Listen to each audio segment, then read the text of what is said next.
Starts in 15. So, hey, everybody. I'm Ben Gromicko from INTERNACHI. That's the International Association of Certified Home Inspectors. And once in a while, we do a free live inspection training class. And this one is called Inspect This House. And we're going to do a home inspection.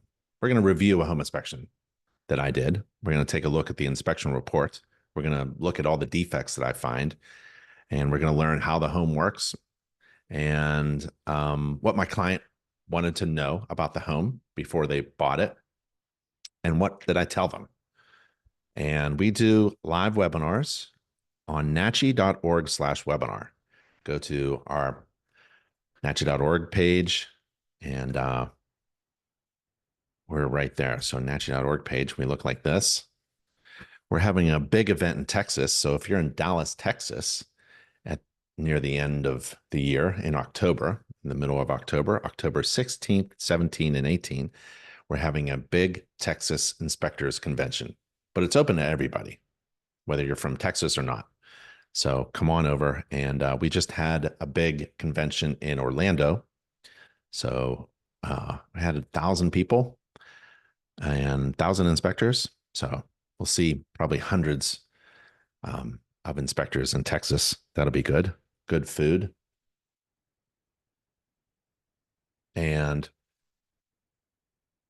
on our nachi.org page, if you wanted to get started, there's a button that says get started. And you can get started with your certification, get started with your training and education, and all of the training and education, all the online courses is offered through our tuition-free college, accredited by the U.S. Department of Education. So INTERNACHI School is a college, just like any college in the United States and Canada. So when you take one of the college courses, you're actually a college student. You enrolled in college. You can get your college ID, get discounts at a movie. And if you wanted to do a webinar with us, you click the Grow Your Business button. Hope you all can see that. Let's see if it opens up. There we go. Grow Your Business button. And then you go down to webinars and videos. And it's right there. And this is the webinar page. There's a filter on the right side if you want to do about websites or report writing and software or marketing or certification. We have a ton of videos that are recorded. So all of our webinars are recorded. And we just had 2 really good webinars. One was from Sandra Hyde, and she is she's a marketing director of ICC, International Code Council, product development. And she took the time to talk about significant changes to the 2024 International Residential Code for inspectors. And the International Residential Code is a fantastic resource for home inspectors. Home inspectors are not code inspectors, but we use the International Residential Code as a resource from which to build all of our training. So that is a fantastic webinar there. You can watch the video recording if you happen to miss it. We also had transforming your website into a lead generating powerhouse webinar. And that was presented by INTERNACHI's official vendor for inspector website designs. That's Inspector Website Builder. You can Google it, Inspector Website Builder. And we had Sarah Hornblum do a presentation. She did a great job. So Sarah does website designs, one of the many website designers at INTERNACHI's official website designer, official vendor. And we're doing this class, Inspect This House. And officially, it starts in about 10 minutes. So I'm not going to officially start. I like to respect everyone's time. I'm here early, as always. I'm here. And if you wanted to chat with me, I think if you're on Zoom, there's a little chat feature. There's also a Q&A button. You can ask questions. And if you're live on YouTube, you can try to chat. And looks like we have Julius and Corey chatting with us. So let me see if I can reply on YouTube live. And where I'm from, this is how we talk. We say, yo, y'all.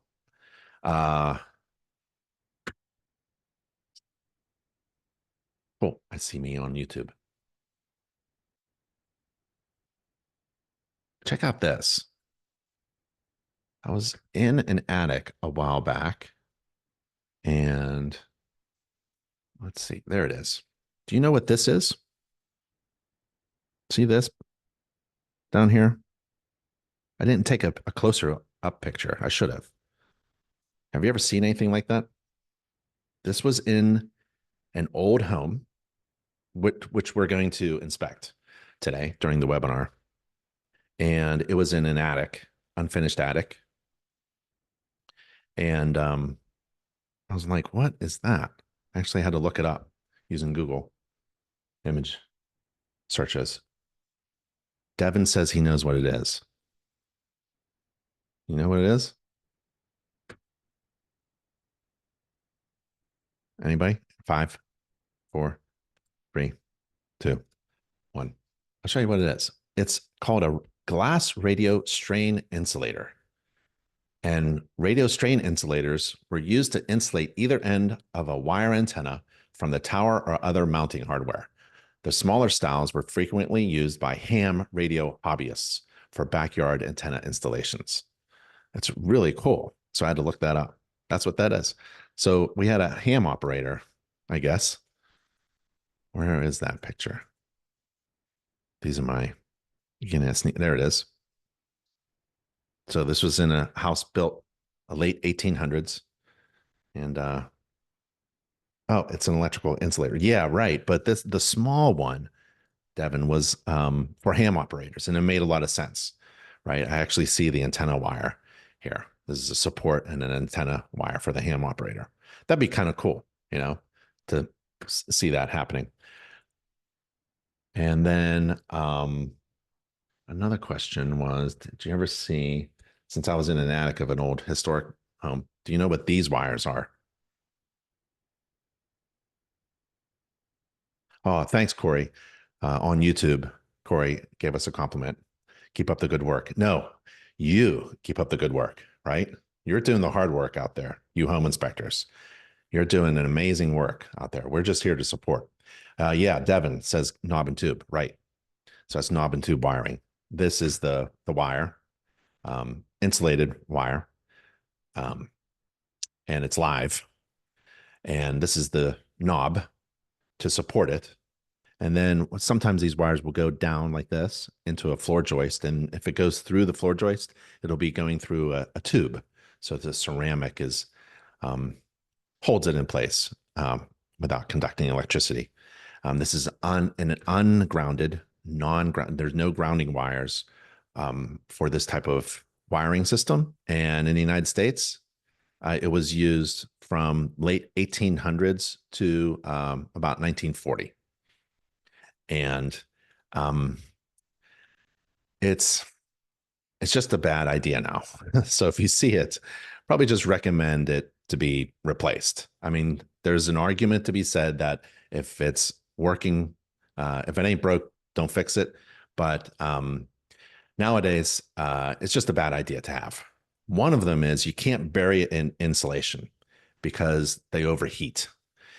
They also overheat due to modern appliances.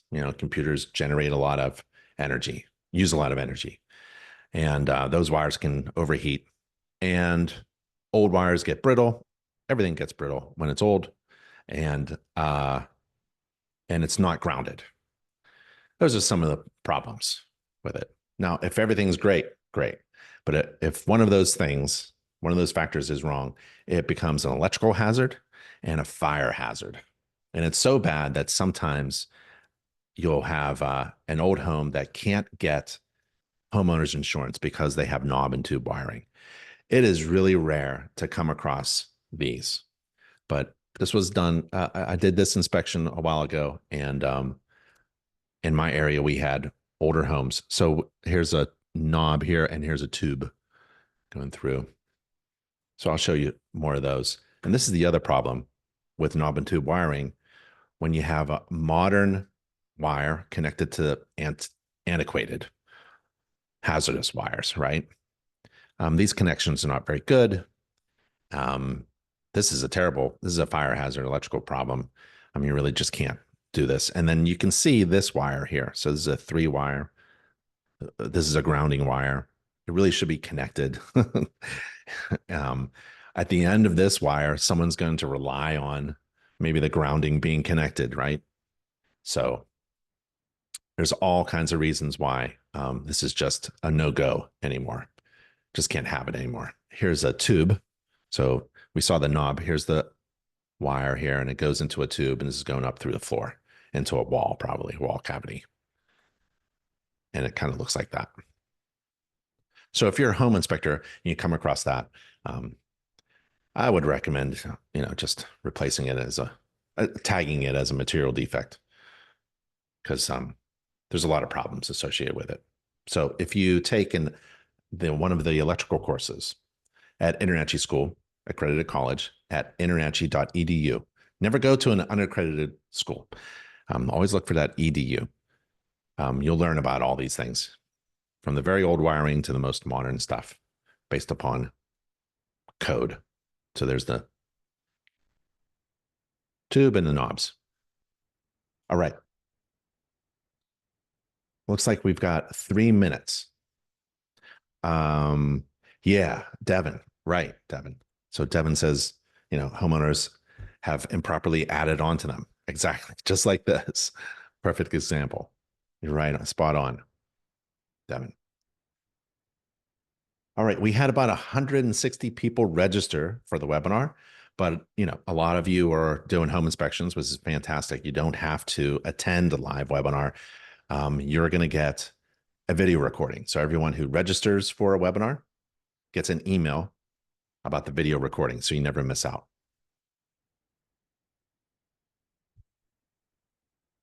So we're going to start in about 3 minutes. I'm not going to start too early.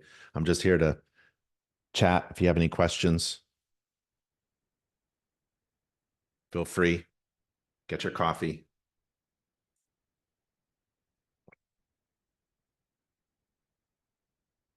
And we're going to inspect this house. And if you want to register for any webinar coming up, man, we have a lot of really good webinars coming up.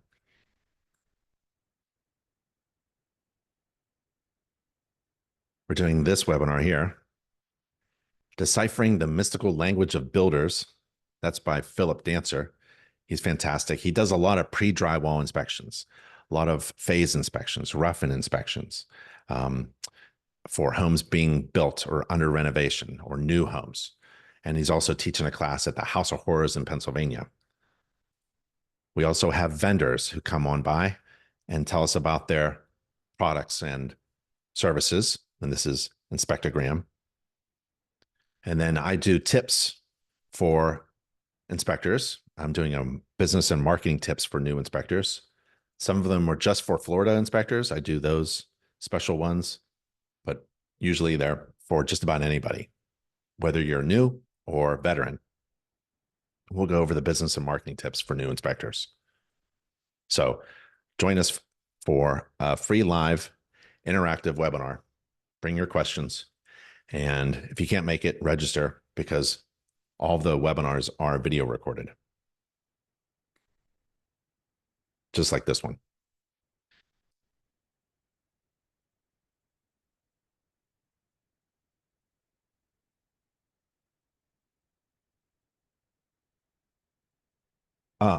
Someone asked, Martinez asked about the conference. Yep. So we had the conference. So looks like you're asking questions about how you get a refund, and it was suspended for the hurricane, but actually it was rescheduled. It wasn't canceled, and we had it. So just reach out to education@internachi.org, education@internachi.org, or fastreply@nachi.org. Just reach out. We're on the contact page and get some help and get some answers to your questions. The 2024 conference was delayed by a hurricane in Orlando, but we just rescheduled it, and we just had it a month ago. It was fantastic. About 1,000 people arrived, and it was a really great time. And if you're asking about tickets and events and whether it's on or off or things like that, You have to, I think you're missing out on news. So you have to subscribe to the Internet newsletter in order to get all that, because your questions were answered um, over and over and over again, talking about rescheduling, and people had to get refunds and they couldn't make it and they wanted to delay or come back. And so all that was handled through the newsletter. So you have to subscribe to the newsletter in order to stay in touch with what's going on. And that's at internachinewsletters.com. internachinewsletters.com. And then again, just reach out to the education team, education@internachi.org, and we can help you with all that good stuff. Okay, so let's begin the webinar. Hi, everybody. My name is Ben Gromicko. I'm from INTERNACHI. That's the International Association of Certified Home Inspectors, and this is a live webinar. It's free, it's online, and open to everyone. And nachi.org/webinars is where we do our webinars. And in this one, we're going to inspect this house. And if you wanted to see other inspections of other homes, go to nachi.org, and then this huge URL /inspect this house. And if you go there, you'll see a bunch of inspection videos that we're producing. You don't want to buy or rent a house that has problems, right?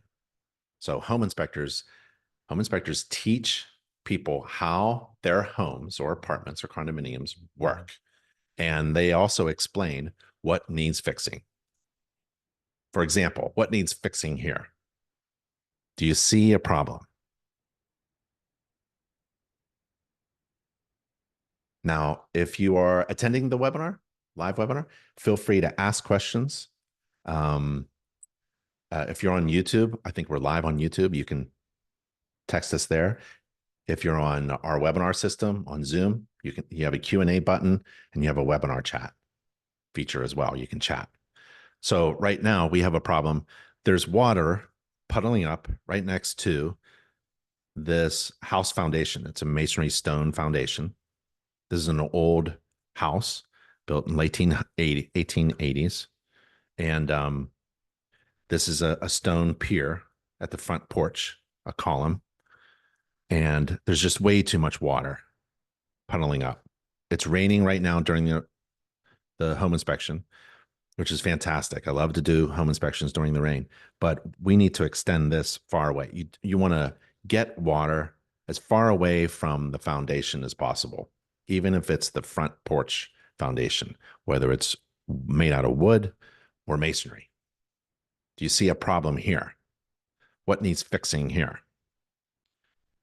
Well, you should never see a wave pattern on a building like this that's covered with stucco. So there's something going on with the stucco, the cement coating. This house, is it masonry or is it wood frame? If it's wood frame, there's something wrong here, right? If it's masonry, then what is this coating doing? So there's a lot of questions here. And if you're going to buy this house, you want to ensure that your biggest investment is safe, functioning, and healthy. And you do that by getting it inspected. Do you see a problem here?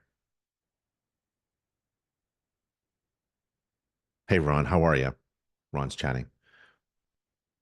This is a breaker box, breaker panel, dead front removed.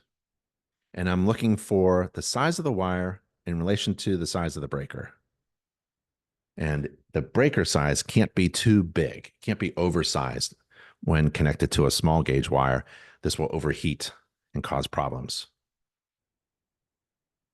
And most homeowners don't know what to look for, right? You don't want any electrical problems. So you want to get inspected. Do you see a problem here? Well, this is masonry brick in the back, right? It looks like some debris in the back. So maybe this is a chimney, right? A clean out pipe. We got the pipe here. And this is the connector pipe. So I opened it up. This is a connection pipe, a connector pipe. that goes from a fuel burning appliance, and it's connected into the base of a chimney where the exhaust gases from that fuel burning heating system goes up the chimney. So it comes in this pipe here, goes along, and then goes up. Well, half of this is being blocked. If it gets really blocked, it won't draft properly. And now you'll have carbon monoxide spilling into that room or floor or house in which the heating system is located and is operating and is blocked. So it's a deadly health hazard. If you own a home, you can save money by challenging contractors' unnecessary repairs by first calling your unbiased home inspector. So your contractor who would come in and fix these things, maybe they're in the business of, tearing down and building up new chimneys, right? Or maybe this just needs to be fixed here. Or maybe, oh, they won't even look in here. They'll just replace the heating system. Maybe something's wrong with the heating system. You never really know, right? So a contractor, don't want to beat up contractors, but contractors, if a contractor pulls up with windows in the back of the truck, they're in business to sell windows. Home inspectors are not in business to sell windows. Home inspectors do not sell anything other than information that homeowners need to make smart decisions. And they do it in an unbiased way. Home inspectors have a code of ethics. I always ask contractors, can I see your code of ethics? And they never have one. But home inspectors have a code of ethics in order to protect the public from unnecessary recommendations to fix stuff. All home inspectors do is educate homeowners about the condition of the home so that homeowners, renters, can make smart decisions. Do you see a problem here? Yeah, we just went over it before the webinar started officially. This is knob and tube wiring. Here's a knob, and we'll see a tube later. So this is old, antiquated, ungrounded wiring. That's really an electrical hazard. Do you see a problem here? Not on the surface. Maybe some foil on the, what is it? This looks like a kitchen back, and there's some foil on the hood, but that's not the problem. We'll go over what the problem is in the webinar coming up. Every home should be inspected by a certified home inspector. Why? Because not every home is safe, healthy, and functioning. Most homes don't have major problems, but some do. And when you know what's going on in your own home, you can stop guessing and start knowing. So get educated about your home. Get empowered to make decisions that are informed by an unbiased professional. So you want to get your home inspected. Find your local home inspector and get your home inspected today. If you're a home inspector, or if you're someone interested in becoming a home inspector, we have a 1-month free trial membership or 50% discount off of your first year membership, but you can't be a current member and you can never have been a member. And I'm going to give that little discount at the very end there. And if you're looking to get information, maybe even more information about knob and tube wiring or electrical stuff, or grading around the house to prevent water from puddling up, there's only one accredited home inspector college, and that's at internachi.edu. internachi.edu. All right, let's inspect this house, shall we? Kelly says GFCI. Is that dirt scorching on the left? Oh, maybe. And maybe there was. I'll take a look. Okay, we'll take a look along the way. All right, shall we go? We good? YouTube, thumbs up. Q&A, thumbs up. Webinar. Joseph says, I clicked the email. All I can see is your forehead. I can't see anymore what you're talking about. I don't know. Okay, thumbs up. Everything's is good? All right, let's go. Okay, hold on to your hat. Ready? We're going to inspect this house, find problems, and then go over the inspection report. And we're going to do that in about an hour and a half or so. Okay. Remember, if you got to go, it's okay. It's video recorded. We're going to inspect this house. We're going to learn how it works. We're going to find problems. We're going to follow a standards of practice. We're going to use inspection software. We're going to read the report. We're going to learn how to get certified. We're going to talk about business and marketing if you want to. You can ask questions, and there's a discount on membership at the very end. I'm teasing you. I'm trying to get you to stay for the whole thing. When I do a home inspection, I get up early, 7 a.m. My first job is at 8. I want to show you my schedule, my daily schedule. This is what I follow. And it's all about managing your time, because no one wants to do an 8-hour home inspection. None of my clients wanted to stay there longer. So to do an efficient home inspection, you have to manage your time. And I like to get to the property early so I can do the roof or the exterior or something, start digging into the hard work before my client comes. So I arrive early and I inspect the roof. And that's what you're going to see in the next slides. And then at about 8 a.m. for my first job, my second job is at noon. 8 a.m., I meet my client and we inspect the exterior. And then we go inside. Usually my client is with me, sometimes not. But inside, I get to the heavy systems. I call them heavy systems. Like there's a lot going on. It's going to take me almost 2 hours to do the following systems. And it starts with the heating and cooling. And then plumbing supply, plumbing coming in, and then the drains going out. And then heating up that water. And then there's electrical, and then the structure. Even if it's concrete slab on ground, slab on grade, no basement, no crawl space. I call that the structure, the foundation. If there's a crawl space, I suit up and I'm going in the crawl space.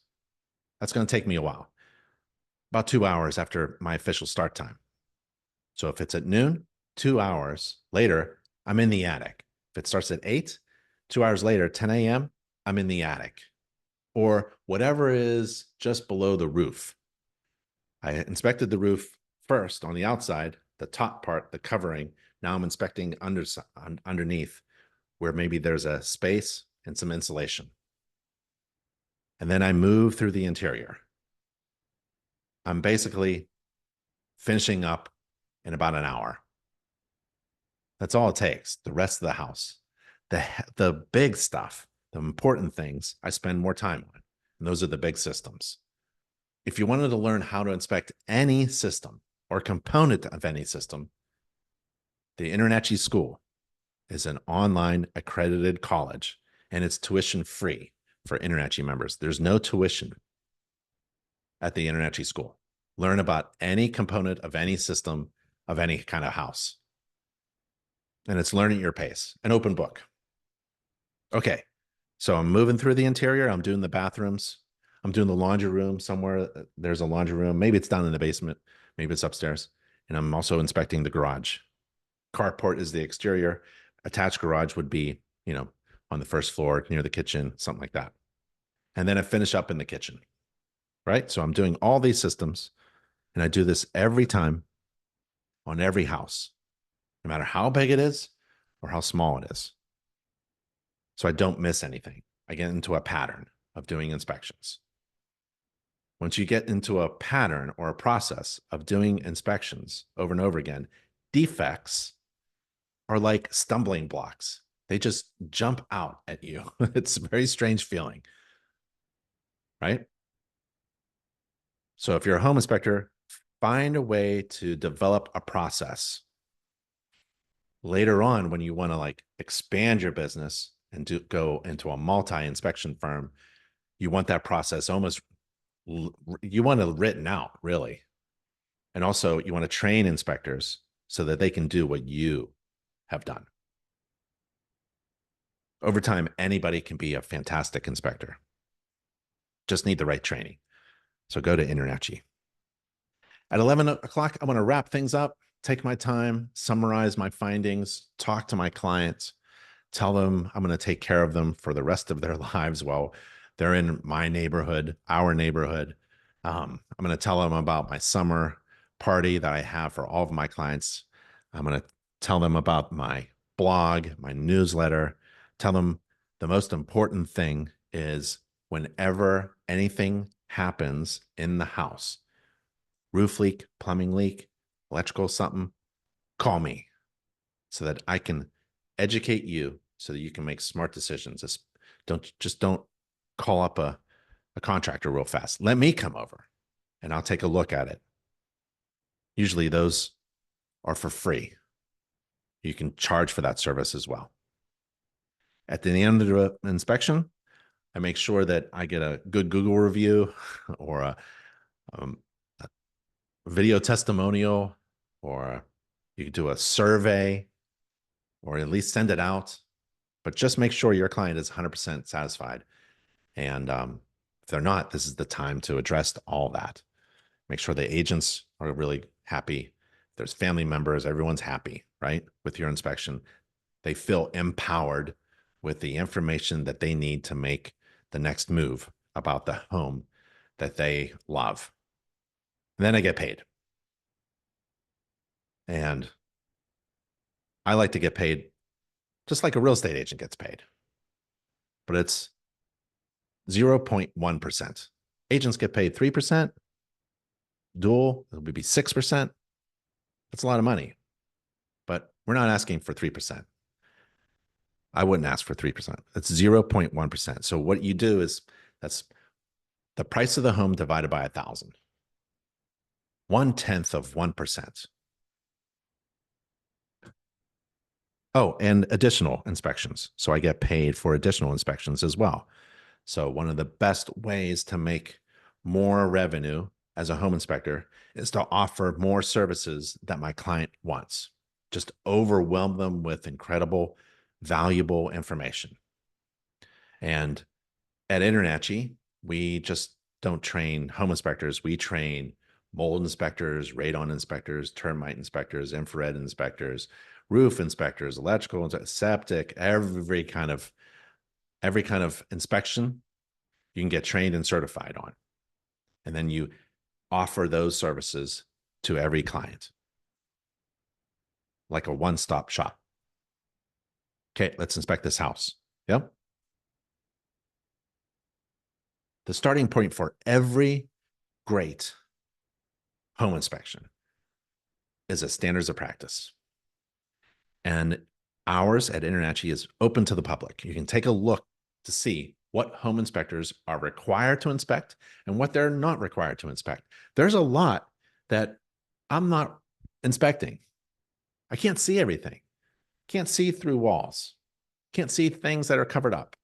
Can't see things that are behind something like a plaster wall or a ceiling that a contractor may come and, they'll open up the wall and then they'll see things more than I could, right? Obviously. So it's really like a visual only inspection. I'm only seeing things that are readily available and visible. It's like taking both hands, putting them behind my back, and tying them. I'm able to do a home inspection with my hands tied behind my back. That's the definition of a home inspection. Now I wouldn't. I wouldn't do that, right? I need to move things around, and I need to use a flashlight and a screwdriver and an infrared camera and a moisture meter and all these things, right? I need to open and close doors and windows. But essentially, it's a visual only inspection. And there are some restrictions and there's some limitations, especially when the house is occupied. I can't see, behind the furniture and things like that, but I'm going to do my best, right? Because it's not an exhaustive search of every defect. Just tell my clients the truth. Like when you move in, you're probably going to find something wrong, right? Because the conditions were different. On the day of the inspection, the house was filled with a bunch of junk, right? And now it's all cleaned out. Now we can see more. Yeah. And I don't mind that. They don't mind that. I don't mind coming back and taking a second look. There's a great thing that we did at Peach Inspection. We started my home inspection company. We scheduled an inspection, scheduled a home inspection, but we also scheduled an inspection just before you sign on the line with the bank, right? Every buyer gets that last minute peek. Okay, let's take a look just before. We want to make sure, just before you sign it, just before you actually buy it, let's take a look. It's called a pre-closing walkthrough. So we just walk through. There's no report. There's no pictures. So we're just walking through the home. And that's an opportunity because usually the house is empty and ready for the new occupant. Everything's empty and this is it. Maybe the refrigerator has been removed. Now we can see behind the refrigerator, for example. Okay, so we scheduled 2 inspections. Ideally, you want to schedule 3. 3 inspections, home inspection, pre-closing, walkthrough, and 11-month inspection or a warranty, or just before 1 year ends. You want to start inspecting on a yearly basis and get them going. So if you're in business, if you're scheduling inspections, never schedule just 1, always schedule 3. And then on top of that, ancillary inspections, home inspection, termite, radon. That's a good bundle packages, right? I like to start with the roof. In the standards of practice, I believe roof is first.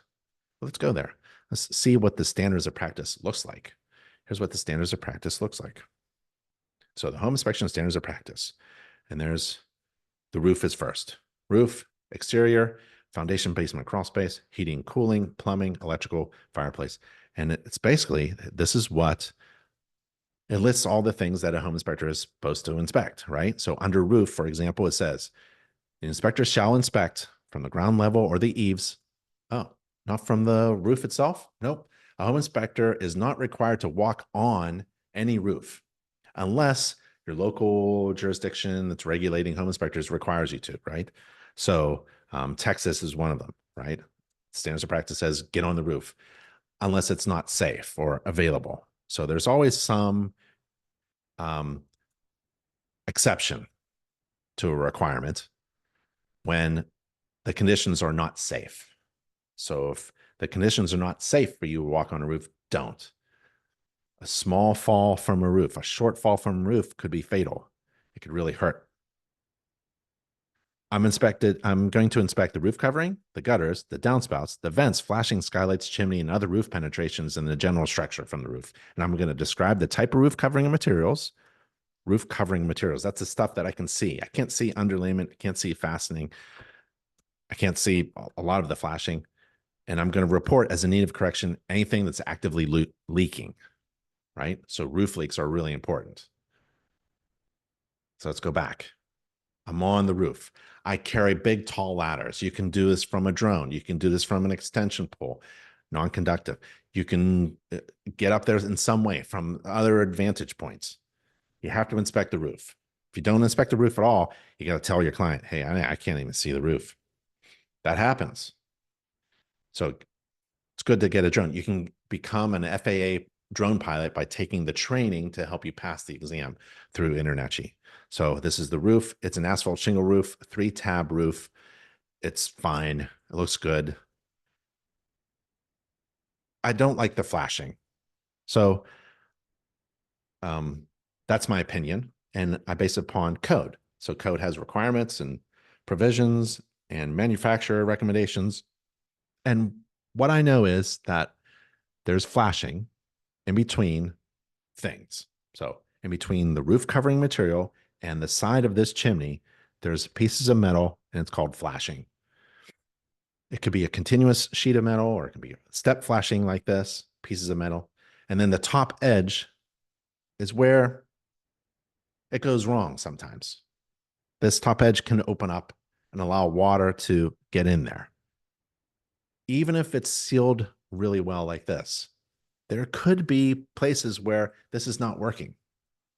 This should not be installed in this way. When you see a lot of black tar slapped on, brushed on, coated on, flashing, there's something wrong. Let me say that again. When you see a lot of black sealant, roof tar being slopped on metal flashing, there could be something wrong. Now, don't get this confused with a flat roll roof that we hot mop down, right? That's a lot of black tar. But again, it wouldn't be on flashing though. So right here at the intersection between the roof covering and the chimney, There's metal flashing. There's missing flashing here. There's counter flashing that's missing. And there's a lot of tar here. This was done before I got there because they were having a home inspection. So they gooped a lot of stuff in order to hide something that's wrong. This is improperly installed. I wonder if it's leaking. And I'll tell you a little trick. In about an hour, you'll see when we get to the attic, it's leaking. Looks good. Man, this looks good. But it is actively leaking. It's like water is pouring through somewhere. I have no idea where. I don't know how, but it is coming through. Looks good. A lot of black stuff. Looks sealed. Yeah. Nope. Oh, even if it looks good to my eyes, oh, sealing is okay. It's not the way it was supposed to be installed, but whatever. Just keep an eye on it, monitor it. Nope. I'm going to show you how wet it was. Buckets of water. And it was, oh, we'll see. So this looks good, but it's not performing well. There's an active roof leak. Right now, during the inspection, I don't know that it's actively leaking. All I know is we got a problem here. I wonder if it's going to leak in the future. I wonder if it's actively leaking now. It should look like this. When you take InterNACHI's courses on training things, we show you how things should be properly installed. When it comes to roofs, roof coverings, exterior, grading, it's all about diverting water away from what you're trying to protect. Trying to protect our home. So it's layers. Things should be layered well and shingled well, right? And so if you think about layering, like it's almost like you got to go opposite. Start down here. Here's where the water is flowing. Here's that metal step flashing. Now it's tucked underneath something that's covering it. And this is being covered by something. So this is the building wrap. Let's say it's also siding. You have siding on top of this. So siding, building wrap, flashing, step flashing, underlayment, right? So water can just divert right around. And when it's up against a brick chimney stack or a concrete or a masonry chimney stack, we want that top flashing to be cut into the masonry. So this flashing piece here should be cut into it. And then you can put a little sealant there. It's not unnecessary, but you can put a little sealant if you want to. And then this is, see how it's shingled? To divert water away, down and away, down and away. And if anything comes up, it has to be covered. So going back here, this is not there. Anything comes up, flashing comes up, it's got to be covered. Not covered with toothpaste. This is essentially toothpaste. This is a Band-Aid. It's not going to last. Metal flashing doesn't need toothpaste to make it watertight. It needs something permanent, right? Okay. This is a properly installed flashing along a chimney, brick chimney. The masonry, a groove is cut right here, and we tuck this piece of metal in there. Underneath this covering is the step flashing. This is continuous flashing here on this instance. But if you had step flashing with every row of shingles, all the top of the shingles, step flashing would be covered with metal. And then we put a little sealant there just to, it's not really necessary, but we'll put it in there. So this chimney stack has a flashing problem. On the other side, there's another chimney stack. It also has a flashing problem. It's raining cats and dogs right now. I can't get on the roof. I'll slide off. So I'm trying to inspect from afar, and I can see the shingles are okay, but I'm not liking these chimney flashings. Oh, here's all this water, and it hits the parapet wall, the wall in between the units here, like this, right? It's hitting this, and it's puddling up here. And we're just hoping it's going to drain away on this and then go down here and then drain into a scupper thing. This is all messed up here. Oh, it's so difficult. This is not flashed properly. This is just gooped. A lot of, there's a lot of maintenance involved on this roof. Just one divert things away, right? This is even open a little bit. And that's you can see the rain coming at an angle. That's the whole point of getting a home inspection. We want to make sure that things are in good shape and not leaking and they're going to last. So I'm moving down from my ladder and I'm getting to a small metal roof off the side. I think it's above the kitchen window area. Terrible pictures. My camera's sliding off my hand because it's wet. But here's what old silicone looks like. So if you see wet white sealant, oh, we sealed that up. We did that really good. Here's the flashing, right? Here's the edge of the flashing. Top edge of the flashing doesn't need toothpaste. This is old, crusty toothpaste. That's what silicone is after a while. It's not permanent. It's only temporary. Here's a piece of old metal, and here's a piece of old metal. This should be covering this one, right? Trying to divert. That's what home inspectors do. We come up and we try to take a look to see if everything is in good shape, and this is not in good shape. Here's a piece of counter flashing, cover flashing over this flashing. That's good, but this is no good. It wasn't grooved into the mortar joint. If it was, it's been gooped up with something. This needs to be all cleaned out, right? It should look like this. Here's the siding. Here's some kind of flashing or wrapping paper or something. And then there's flashing that kicks out on top of the surface of the roof. I have this in mind during every inspection, whether it's raining or dry. Just trying to make sure that all the rainwater, even if you're in what, Arizona, to think about rain, because it's going to rain. And when it rains, you have to think about how does the building exterior envelope, exterior covering with the roof and the sides, how is it kicking off? I mean, there's an edge here, should be extended away. There's an edge here. There's an edge here.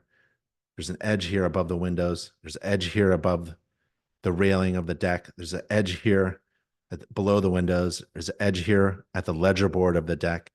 Edge here above the doors, below the doors, at the bottom of the house. You know, everything is diverting water away from the house. So when you're inspecting, even when you're a homeowner, when it's raining without any lightning, go outside. Don't hold an umbrella just in case there is lightning. Go outside and look around to see how your water management system is working. Your house, every house should have some kind of water management system. And your home inspector can help you figure that out. How do you manage water around the house, especially when you have a flat roof like this? Here's a flat roof. Here's a scupper, a drainage system. We want this standing water to go there. I don't think it's going to get there, right? This is a quarter inch, half inch of water just puddling up. It's not good. If it's still there after a day or two, it's not good at all. We want that water to, want that surface, roof surface, to be smooth and slightly sloped. There's no such thing as a flat roof. No such thing as a flat roof. If a roofer ever says flat roof, it's run away. There's no such thing as a flat roof. Every roof is sloped. This is a low sloped roof and has to be sloped. It's sloped for a reason so that puddles don't form. Don't want puddles forming. This is poor water management. Now, after the rainstorm, if this is on a Monday, on Wednesday, I better not see any puddles. Here's the drainage. This is always an issue here as well, right? Never like these things. The drain pipe should be big enough for debris to just fall through. If debris clogs up this, I got to go on a roof and clean it. Here's more goop on flashing. If it's properly flashed, it doesn't need goop. Now, I'm not sure. Black roof tar. You can get it at Home Depot and Lowe's. You can keep slapping it on there if you want to. It's a bad way to live to be a home owner when you need to do this before winter and after winter. And always worrying during a rainstorm. Just it should be done right. Okay. The next system, that's the roof. The next system is exterior. But I see some texts here. Let's see. On YouTube, got anything? No, good. No questions. Questions are open. No one's asking questions. On a chat, how do I find this on YouTube? I don't know. say Internachi, Internachi, Internachi. My name, Ben Gromicko. When do you, or you can just go to nachi.org/webinars. I showed how to find our webinars on our website earlier. When do you inspect the crawl space? When I was going to do the foundation. So I do the foundation. That's after heating, plumbing, electrical, and then foundation. Do you charge for each inspection? Right. So I want to make sure that my home inspection is based upon the value I provide, right? I mean, real estate agents get 3% based upon the price, but their work is basically the same for every transaction. There's what? Let's say there's 30 pieces of paper that need to be stapled. They have to do it right.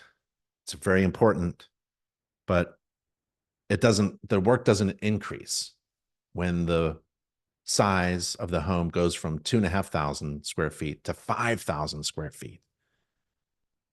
In our home inspector world, that doubles, that almost triples our work. When the size of the home goes up, we got to charge more, right? In the Internachi free online home inspection business and marketing course, I think it's chapter 13, chapter 10. Just go in and do one chapter. You don't have to do the whole course. It's all about how do I price profitable inspection fees? And we walk through the process with Inspector John and Inspector Mary, who are trying to figure out how to charge for their fees. I'd say go there to figure out how to charge for your fees. Bundling is a great way to make, it's one of the 9 ways to make more money. So get your services, and clients can choose a la carte, one by one, or you can offer bundles, right? Or you can get paid by percentages as well. It's all up to you, right? Devin, looks like flashing tape, just waiting to fail. Yep. It does look like flashing tape. Lonnie says commercial roof condos, but still some slope. Yeah, there's got to be some slope for drainage. Okay. Oh, do you mean charge for the pre, post, and warranty? Yeah. So I wouldn't I'd be careful in charging for inspections that are, far in advance. Right? People forget, people change their minds, and you've been holding their money for a while, right? So for me, I like to charge for my home inspection, and let's say radon and termite, I like to charge after I have performed those inspections in the kitchen with my client who's 100% satisfied. So, but all of this has gone through, we talk about this in our marketing course. This one is all about home inspections. Should we keep going? Looks good. Okay. I'm moving down from my tall ladder. I carry tall ladders to get to the roof edge. And I see this. This is a older home, right? The home is made out of concrete masonry units, CMUs, concrete block. The faces are porous. The mortar joints are extended. The windows are, blocked out with brick, just masonry, masonry, masonry all over, right? Beautiful masonry. However, I'm looking, and the masonry joints that I thought were original, nope, they're not. They were patched, and some of those patches are popping off. Like popping off in my hand. Whenever you have a house built out of masonry, and you can easily walk up to it and take pieces off of it, you have an issue. I'm a home inspector. I'm not an architect. I'm not a structural engineer, but I can recommend them. And I'm going to recommend someone qualified to further evaluate why chunks of masonry are falling off. Not because I'm picking on it, but just because they're just falling off. In this previous picture, this is masonry, pieces of masonry that have fallen off all by themselves from this house. This is a flat roof and it has caught the masonry that is slowly popping off all by itself.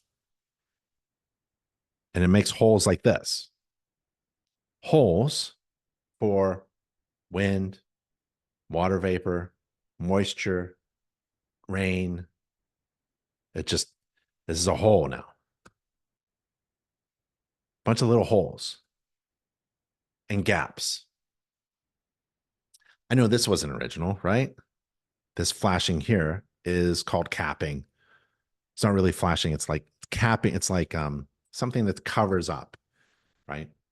Now, what's the problem with adding something that covers up something, right? Who knows what's behind it? Can't really see. So I pull this a little bit because it really wasn't attached securely to the masonry. And I see, there's my window. It's actually made out of metal. And there's been sealant and paint. No flashing. Wow.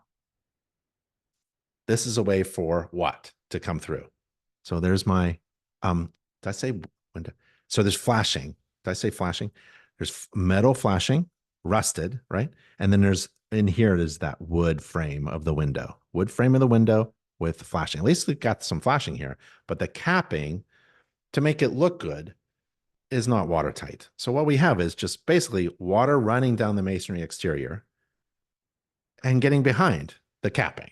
Well, it looks good from the outside, but it's not watertight, right? Remember that house thing? When water drains, it's got to have this little piece here that kicks that water out, diverts that water out. So that drip is in the air, right? So it drips away. Everything's dripping away. This is opposite of that. This actually catches the water that's draining off the exterior of the house and holds it behind, and no one knows it because it's capped. I do videos as well. And the porch roof is a flat roof. So if you want to do videos, the aluminum capping is very loose around the windows. Describe the sealant is in poor shape. Right? Videos, if a picture's worth 1,000 words, videos are really helpful as well. So it's to the left and right of me. The sealant doesn't do anything, right? Again, more sealant. You can just see like the flashing here is very loosely installed. And I've got big chunks of masonry coming off. Big chunks of masonry coming off.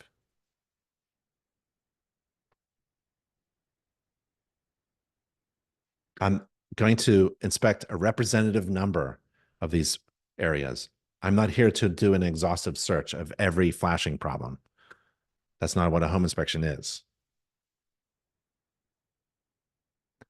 I don't even like this here. So cracks, vertical cracks.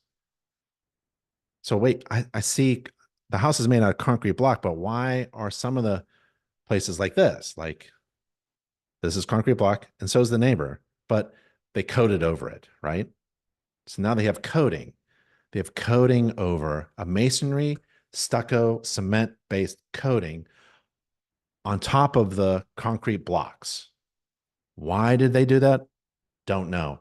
I would just, I kind of like this look. Keep the same look, right? Why coat, right? Somebody was sold on coating. So they coated this, right? But it doesn't go to the front. It doesn't wrap around. It kind of just ends there. And there's this thickness part. You could see it's thick there, right? And it's thick here. Like, why did they stop here? So they stopped here, right? This is the edge. That's how thick this coating was applied on. I'm not sure when it was applied on. And they coated it on top of the concrete block. And they had to stop because of the electrical wire.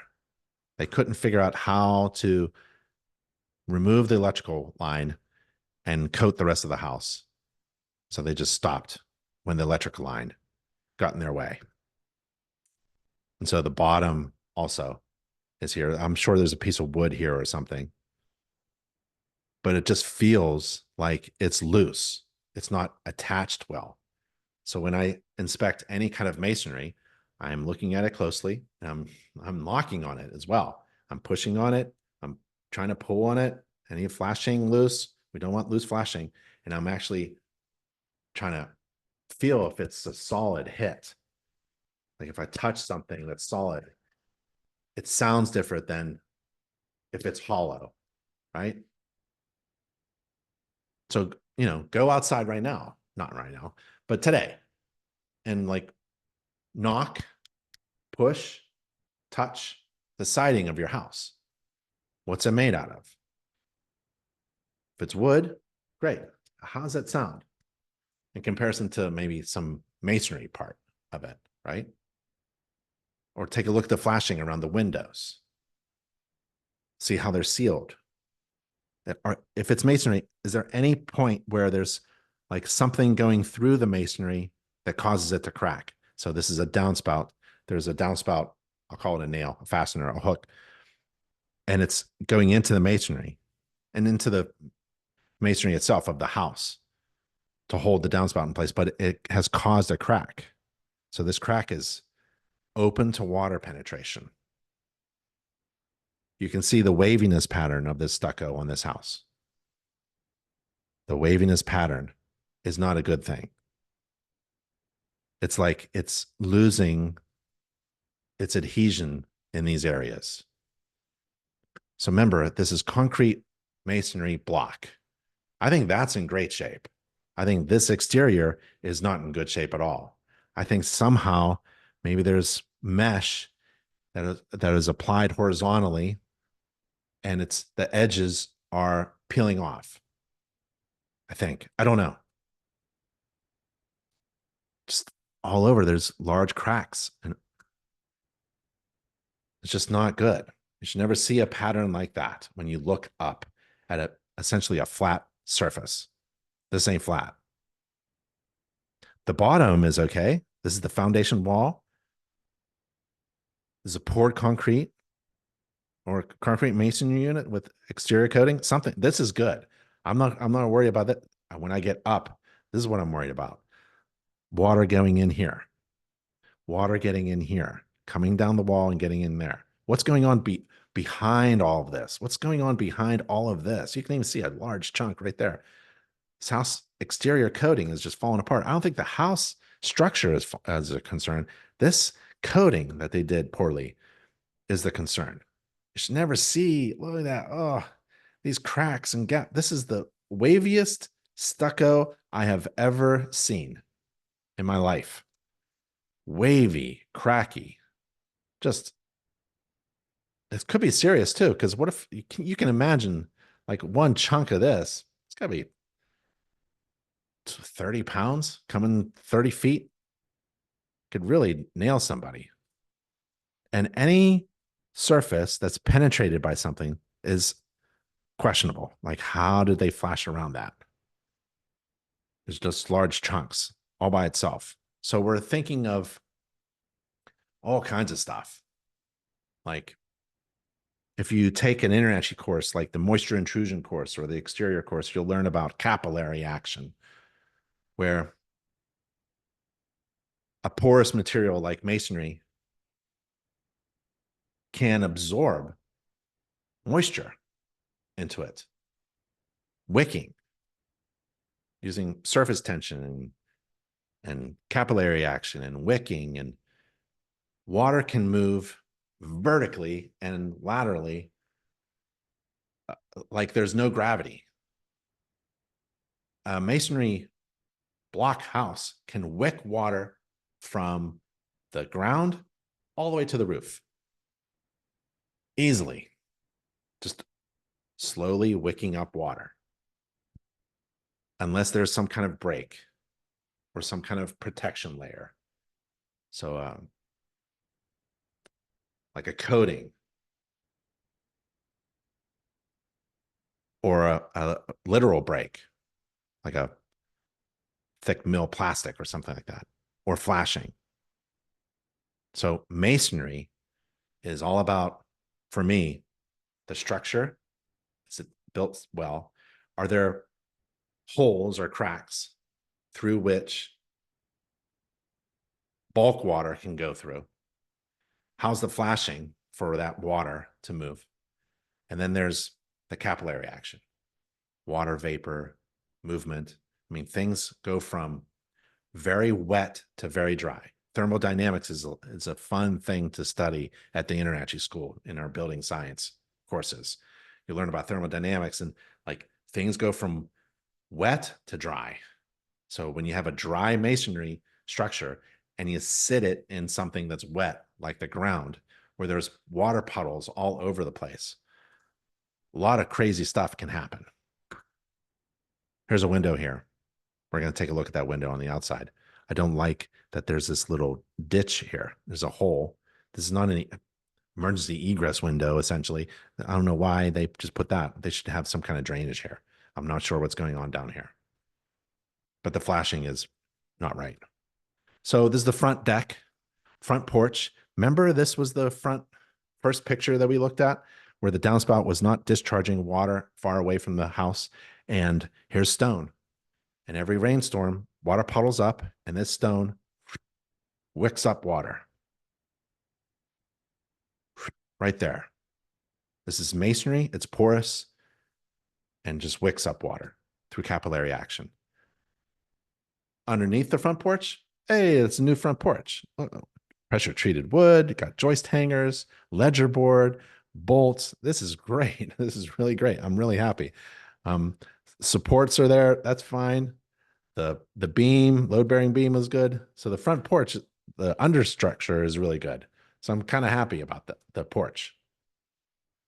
They've got some handrails. They're really not graspable.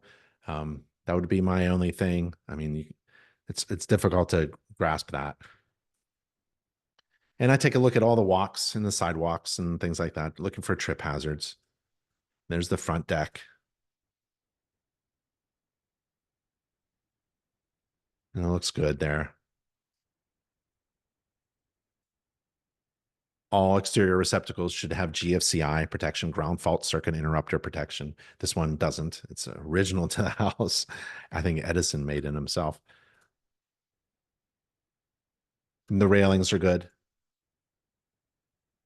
And then there's capping, right? I can see capping. I can see at the bottom of this beam, like a load-bearing beam that's been capped or covered with aluminum so that nobody can see what's going on underneath. Aluminum siding was really popular in the United States in the early 1900s, and people just went crazy over it, but it covers things. So when I see something like this, that looks like watermarks, I wonder what's behind the capping, what's below the capping.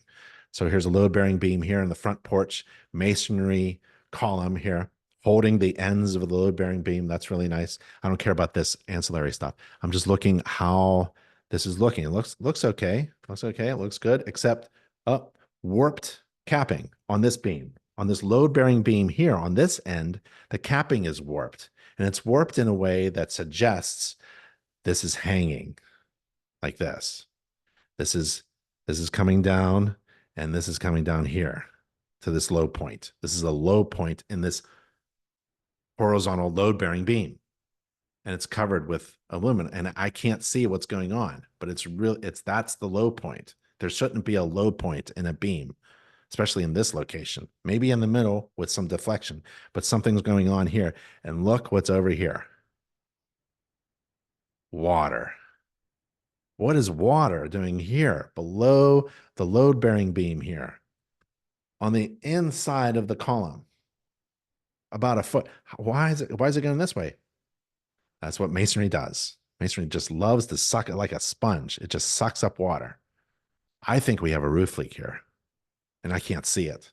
And it has caused rot, and the load-bearing component here has now sunk, but no one knows it because it's been capped for some odd reason. Okay?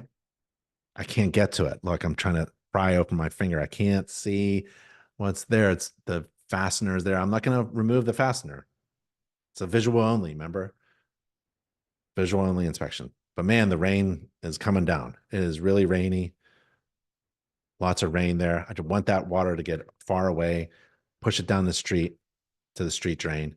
The downspouts are coming down. This is looking okay. I don't like the patch of the masonry all the way up. And this is leaking right there. That downspout is leaking water. So that's no good. It should be diverting water far away from the house, and it's not. We don't want puddles around here, especially this is a load-bearing component. This is made out of wood. I'm going to probe this with my screwdriver to make sure that there isn't wood rot there.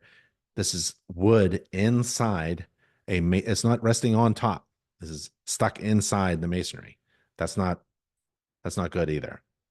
We don't want wood in contact with concrete on the outside that's always wet. And there's the garage.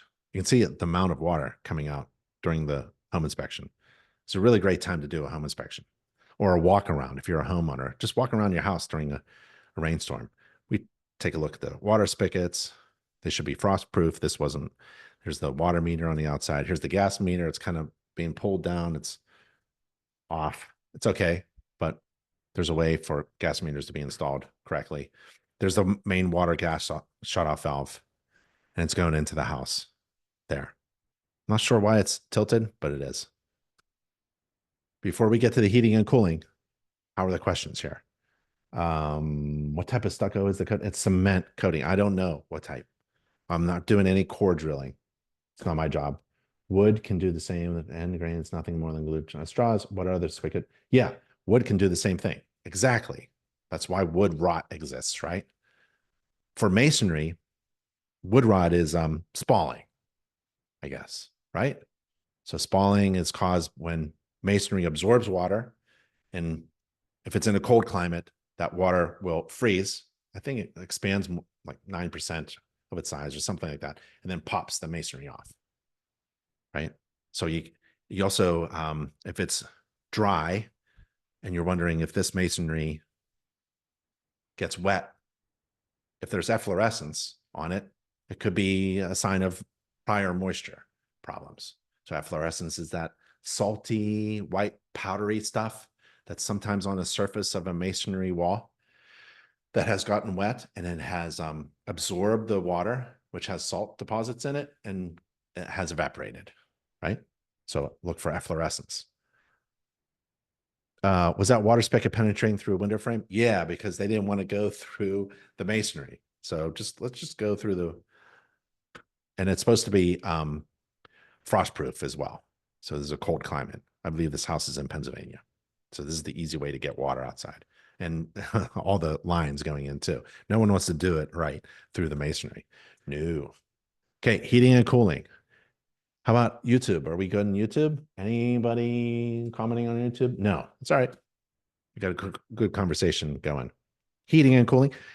Heating, there's a through wall air conditioner. Cooling is very simple. Heating, this is an old home, Northeast. And in the Northeast, we like to burn fuel and heat water and move that water throughout the house through radiator systems. And that's how we heat. We don't like heat pumps too much in the Northeast. This is a boiler, which is a box made out of cast iron. And inside the box is water. And there's a burner underneath it. We turn on the burner, heat up the box of water, and then circulate that water with a pump. And then there's radiators up in the rooms and they radiate out heat. There's the burners, box of water up above, some controls. There's a circulator pump. When the water heats up, we circulate that water. Should be serviced and cleaned every year. There's cold water being heated. There's an expansion of water. There's heat and temperature and pressure. And if it exceeds certain limits, we need to release it. We don't want something to leak or explode or crack open. So water expands, it needs to be released. Heat does crazy stuff, it needs to be released if it goes over a certain limit. If it does open up, this temperature and pressure relief valve is going to discharge water that will kill. Scalding hot water. It's definitely going to burn. And it should be extended to the floor for safety. This is not safe. Easy fix. Safety hazard. Take a look at the boiler, and this is the boiler. So the connector flue pipe, there's a fuel burning chamber. The exhaust gases from that fuel burning chamber in the boiler itself need to exhaust through the chimney. We got to get that way out of there. So it's going in the chimney. The connector pipe is connected into the chimney stack, but the chimney stack, just like the masonry on the outside, the chimney stack on the inside is deteriorated. I bet it doesn't even have an interior flue liner. A modern flue liner would be great. Pieces of masonry have fallen over the years, and it is halfway blocked, and no one has seen it. Not even the HVAC guy, the heating guy who was just there. I showed you the service, didn't do this. Didn't go open this up. This is not 1 year's worth of stuff. This has been sitting here for a long time. Just blocking, and it slowly falls and keeps blocking, and it's going to eventually block all the way and kill somebody. So before you call up the HVAC guy, call your home inspector, right? Make sure, or afterwards, call your home inspector. You need a follow-up. There's an expansion tank for a boiler. Every boiler has water that expands, and there's an expansion tank, and that should be strapped securely. Of the C3 straps, but that's okay. Plumbing is the next system. Water coming in, water going out. We're going to inspect the water that's coming in, underground water line, through a shutoff valve, through a water meter, through another shutoff valve in case the water meter needs replaced, and the copper water lines. This is great. This is a part of the bonding, jumping, grounding system for the, there's the water meter coming in. I don't want water coming through this hole. We went through the concrete foundation wall. We don't want that. There's a concrete foundation wall. We don't want that to be leaking any water there. Looks good. Shut-off valve. I'm not going to turn it. This is an old valve. If you're going to turn it, I bet it's going to leak, right? So when it does leak, don't just fix the gasket or whatever. Have the plumber replace the valve with a nice ball valve. There's a different kind of valve that should be there. These gate valves are old valves. But if you need to use it, let's hope that it works. But probably the second time it won't. They're so old. So when it doesn't work, just replace it. Cast iron pipes for the boiler system, right? And cast iron pipes for the drainage system from toilets and sinks and things like that. Cast iron tends to corrode after a while. Some of them corrode quickly, some of them don't corrode at all. But when they start to corrode, the material of the cast iron pipe thins, even creates holes and cracks. And so I like to tap on the cast iron with my screwdriver. If your screwdriver goes through the cast iron pipe, you didn't cause a problem. There was a problem that you discovered. That cast iron pipe needs to be replaced, like this one. So this one is leaking. This isn't sewer. This is from a 2-inch pipe from somewhere, a fixture, and it's leaking at this gasket here. Well, it's leaking, or it did leak, but the cast iron is kind of funny. It's really funny. It'll leak and then it will seal itself because it rusts and corrodes. So whenever I see a leak like that, I look below it, and then drip marks.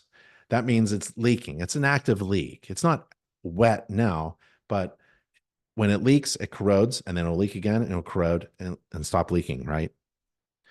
Just like this. Sometimes you'll get copper pipes that are leaking, and it'll start to corrode on the outside.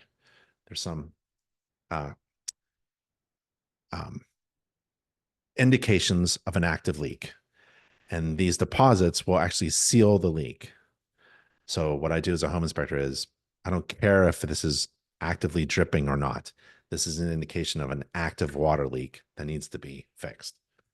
This is an indication of an active drain leak that needs to be fixed. This is a water supply line that needs to be fixed. It drips. You can see the drip marks. It'll drip when you're not looking. It'll drip when I leave the house. Water heating equipment, anything that heats up water, for potable water and distributes it. through the house is a water heating equipment. You can call it a water heater or a water tank, whatever you want to call it. The code says water heating equipment or a water heater. It's not necessarily a hot water tank or hot water heater. Not really heating hot water. So terminology is important. Water heating equipment. That's the point. So water heating equipment or water heater. You can put water heater tank. That's pretty good. Always refer to the code. So this is the 2021 IRC, Chapter 28. We'll talk about water heating equipment.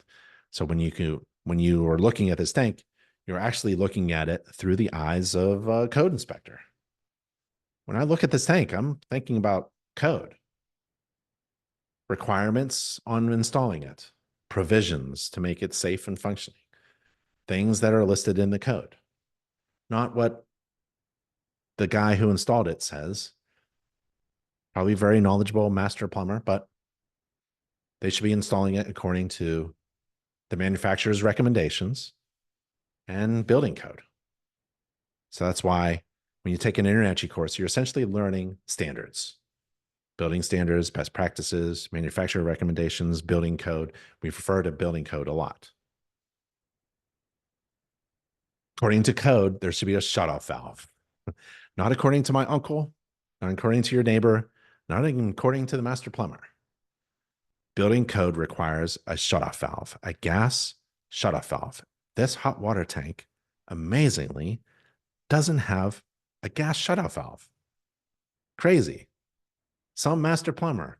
Yeah, so that's why we need to rely on standards, right? So have your home inspected. Make sure every appliance, like the water heating equipment, has a gas shutoff valve. The water coming into the tank has a shutoff valve. At least that's here. That's great. This is the TPR valve. Remember the TPR valve that we saw at the boiler? It didn't have an extension pipe. This one does. This one has an extension pipe and goes down to the floor. I prefer to see copper. You can have PVC of a certain type. It should be extended to the floor and it should not be dripping, that TPR valve. You can see it there. There's a little drip leg. I like to see more of an extension. It's a preference. This is the flue connection pipe. I can't take this apart without doing some damage and screws and things like that. And I'm not too concerned about this because I already know what's happening with the heating flue. Heating flue had a clean out at the bend, and it was very easy for anybody to remove the clean out door and take a look. Next system, basement, foundation, crawl space, and structure for copper. I just don't trust for a TPR valve. I like metal copper lines. Just don't like plastic. I haven't seen any tests. I'm sure it's just fine. But when that hot scalding water comes it's like an explosion of water comes blowing out, and then it does a 90-degree angle with plastic. I don't know. I've never seen it. I'm looking. I haven't seen anybody test it, right, to see what that plastic is okay. Certain PVC is okay for the extension pipe of a TPR valve, but I've never seen one tested under full conditions, 90-degree angle. I don't know. I just like metal, copper. So that's just a preference. Both are permitted by code. At least we have one, right? At the hot water tank. We don't have one at the boiler. Gas shot valve picking indicates absence from, yep. Water. The tank should have instead of water. Cool. I like these. I like the chat going on. Thanks, fellas and ladies. Tamara, Rogers, Jerry, Kurt, Timothy, Ryan, Devin. Appreciate it. Love the conversation. Anybody on YouTube? Nobody on YouTube. I don't know. Not very popular on YouTube. Here's the basement. Over here is a wall. Excuse me. It's a shared wall with the garage. So over here is the garage. This is the back door laundry area. Here's steps going up. Here's some floor joists, right? And if you turn around, this is the front of the house. So electrical panel. We saw the meter on the outside, floor joists, window. There's the gas meter. We saw the gas meter in front of the house. And there's floor joists, right? And I take a look at the floor joists. These are old historic floor joists, fantastic. I wish I had them. It's true 2x. And when back then they had 2x, and it was measured 2. The nominal width was 2. And I'm looking at the bottom of this floor here, looking for water penetration or indications of that. I don't care if it's dirty. Care if even if it's like a little powdery or something like that. This is an old home. I'm not looking for pristine cleanliness. This is an old historic home. And my clients know that, right? I'm not looking for perfection here. But we do want to look for water. This looks really dry. Look at that corner. That looks really dry. That looks pretty good. Look at that window there. I like that. I'm looking at my flashlight. I can't see everything. Stuff is in the way, but this looks really good. What is this window with the, why did they put a shower curtain? What is a window curtain on this one? Wait a minute. What is that? Why'd they, I'll go back to that soon. I'm not too crazy about the knots and whatever, but it's not a crack all the way through. There's a crack, but it's doubled up here. I don't know if this is a repair. I'm just looking at things, looking for major. I'm looking for termite infestation. Although if I'm in an area, I'm not going to say the word termite. I'm looking for bugs that eat wood. Wink, wink. I'm looking for wood rot. We saw a lot of water on the outside. Looking for holes, modifications, alterations. Got some efflorescence in the corner there. That's okay. But here's behind that window curtain. And it's just an active water coming in. So there's active water penetrating, coming into the home. Not good. Easy fix. The window is really rotten. It's been repaired and covered up, and the plastic's not doing its job. You don't solve any moisture problems that you see inside the house. You don't solve them from inside the house. So if I go down in the basement and I see a water puddle in the basement, right? I don't like figure out how to solve that water puddle situation. Oh, no, it's on the outside of the house. I immediately go outside and try to figure out. And we have seen a lot of issues on the outside of the house with water, right? It's not managing water. Every home needs to manage water. And to fix any moisture intrusion problem or a condensation problem or mold or thing, you have to find the source of the problem. And that's on the outside. So we've got water streaks and watermarks. This is an easy call for a home inspector, active water penetration. And this is a gardening tool. It's a 3-tine hoe, 1-tine, 2-tine, 3-tine. And it's extension. It's an extended pull, so I can reach up and I'm tapping on things. Just like I mentioned earlier on the outside, I pound on the exterior stucco to see if it's hollow. Is there an insulation layer? Is it hard coat? Is it fastened or secured or adhered well? I'm doing the same thing with floor joists. Sounds solid.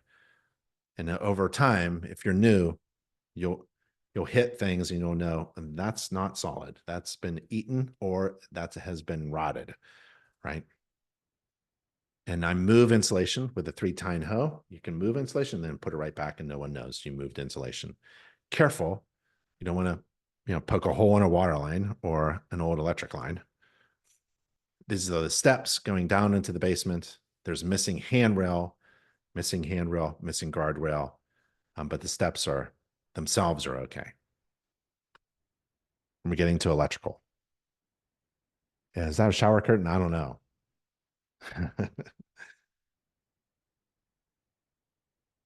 But that was the window well for the exterior. Yeah, but that was the window well on the exterior, Lonnie. Electrical. One whiter is here. Oh, one YouTuber is here. Hey, Larry, what's going on? I'll say hi. Hi, Larry. We're on the electrical. Y'all with me? Electrical meter. Meter socket enclosure. It's the official term from code. Here's the electric service line, feeder line. Old electric line, and the exterior sheathing is made out of cloth and it's deteriorated to the point where water can penetrate in here and go right into the socket, right? That's why they tape this up. Oh, that'll stop it. That'll fix it. Nope. It actually can travel, if it can, like drip just right, it'll keep going into the main panel board. Now we know why the stucco was stopped. Here, stucco guys, they were like, well, I'm not doing anything with electrical. We'll just leave that and we'll just come here to the stucco. So this is the stucco line. It's kind of funny. There used to be a downspout here. Not sure how they got it off right next to the drip loops of the electrical line, but there's a good shot. So this is old electrical line. You really don't see this anymore, but the outer sheathing, exterior coating, usually out of a vinyl plastic. Yep, no good. So that line needs to be, well, replaced. But in my report, I'll write that an electrician needs to further evaluate and then replace this line. I'll let the electrician come in. So there's the main panel, line coming in, old wires coming out, new wires coming out, got some breakers. I like to see every breaker specifically identified. Got a 100 amp electrical. 100 amp is the minimum. So there's not much going on in this house. Not much, not a lot of draw coming out of here. So I want to tell my client, you've met the minimum. You only have 100 amps, but you have a great opportunity, right? If you're going to replace the line, let's just replace the whole thing and go 200, right? So that's going to be the call probably from the electrician. So there's a great opportunity. I wouldn't live with it. I'd find the budget or maybe negotiate something. Something has to be done. So missing labeling. I removed the dead front. It's okay. There's some things that I don't like very much, but the hazard is this. So I have a small gauge wire on a big breaker. I have a 20 amp breaker, a couple of them on small gauge, 14 gauge wire. The size of the breaker is too big for the small, thin size of the wire. Can cause overheating and electrical problems. And it's a hazard. And the electrician's going to replace all these anyway, going to get a new 200 amp panel. So all this is moot, but at the current condition and the day of the inspection, I'm going to tell my client what is going on and my recommendations. I've got newer Romex NMB wire coming out of the panel, but also have old knob and tube wiring right there for me to see. I must have something wrong with it. I forget what I'm pointing here. Sometimes I point at things because I don't like to take the time in my inspection report and my inspection software, which I'm using. I use inspection software that's on my phone. And inspectoroutlet.com has discounted inspection software. And if you're brand new, International has a inspection software. It's kind of like a checklist. I wouldn't use it for clients, but you can practice inspecting on your own home according to the standards of practice using our free software. We have free inspection software. You can upload pictures and make comments and things like that. I actually forget what I'm pointing here, but I usually use my finger instead of taking the time to draw arrows in my software. And if I take a picture with my phone, right, while I'm inspecting and it's blurry, I just do it again, right there. That's a much better picture. I can see what's going on now. There's knob and tube wiring. It's blurry. Just take another picture there. So I can see knob and tube wiring here. And we already talked about this earlier in the podcast webinar, but it's knob and tube wiring is what it looks like, and it's no good. Old, antiquated method of wiring, no grounding, problems with it's weak, frail. You can't connect to it like this. This is a hazardous situation. You can't cover it up with insulation. It overheats. And sometimes you can't even get your house insured because you have knob and tube wiring. So these are knobs here. And we've seen tubes already, but there's another knob. And you can see it's just covered by insulation. So this type of old antiquated wiring that was installed in the United States for decades, 1800s to middle of the 1900s. You can't put insulation over it. Catches on fire. It's a fire hazard, electrical hazard, safety hazard, inadequate. So I just took a bunch of pictures of that. I've never seen so many wires set up like this. Kind of very nice pattern, done well, but it's just antiquated. Can't serve my client very well anymore. Not sure what this was in the attic. Maybe an atmospheric expansion tank or something for the old boiler system, or maybe it was a steam system. So I'm not sure, but I took a picture of it. Fireplace. There's no fireplace in this house, but according to the standards of practice, I'm going to inspect these things of the fireplace. But there's no fireplace in this house. But there is an attic, and we're in it right now. There's old indications of prior roof leaks that have been fixed. Maybe this was an old vent pipe that was closed off.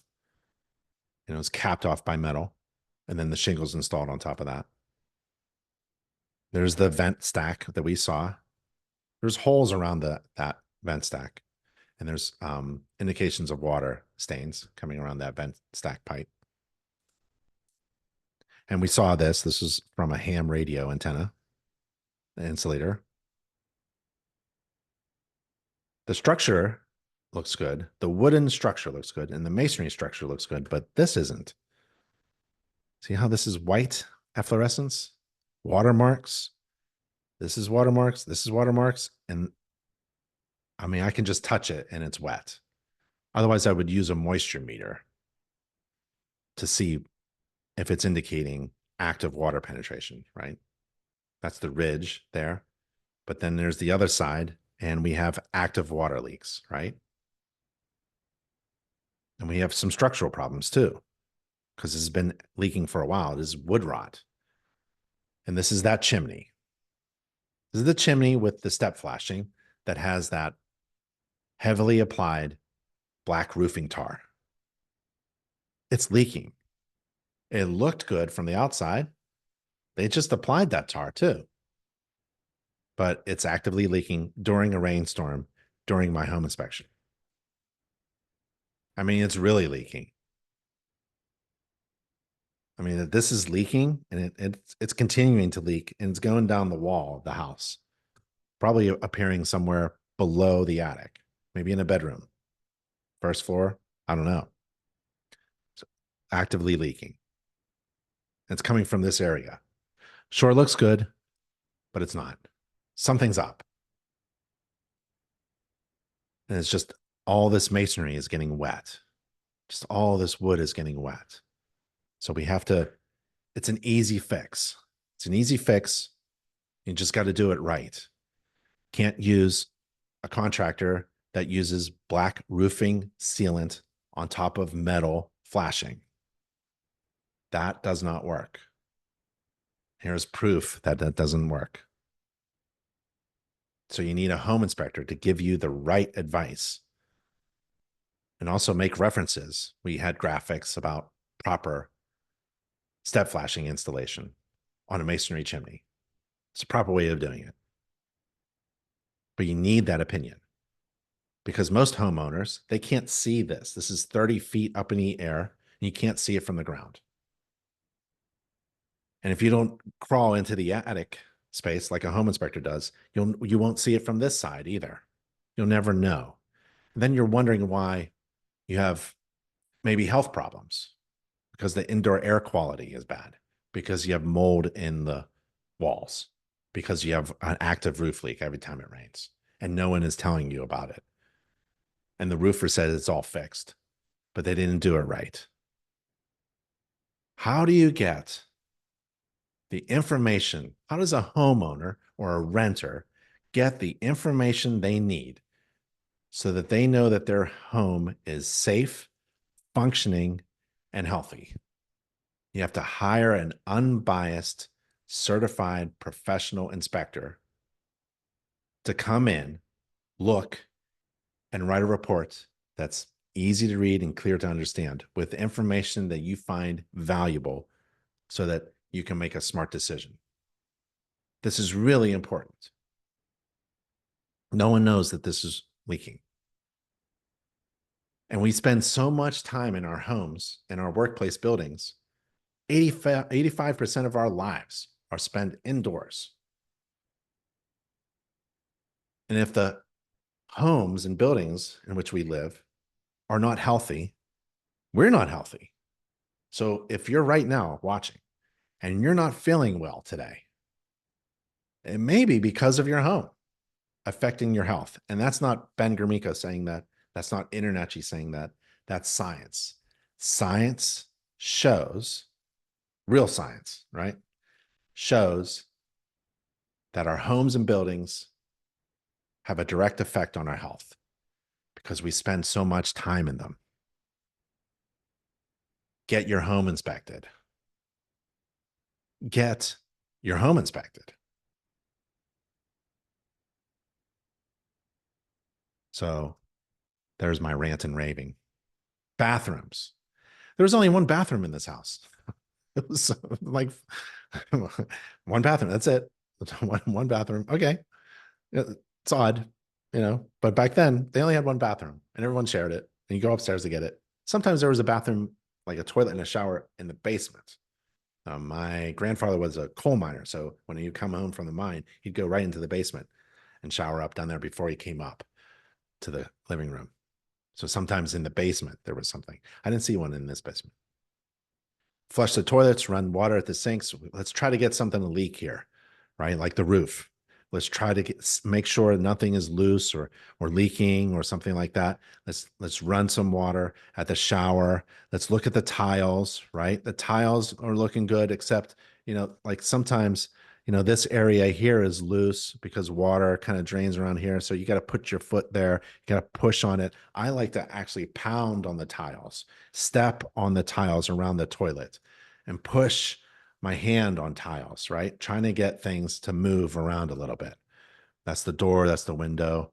I don't like this crack here, right? This crack in the tile means that it has maybe moved or somebody drilled something or somebody leaned on it or something. That's okay. I just don't want water to go behind it, right? It's kind of like the exterior coating of the exterior covering of our house. We don't want a water entry point. We don't want water to go behind it, right? So when water goes behind tile, it takes a while for that backer board, that backing board, whether it's plaster or wood or anything, to rot out.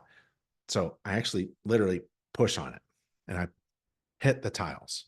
When's the last time you hit your tiles in your shower? You should probably do it.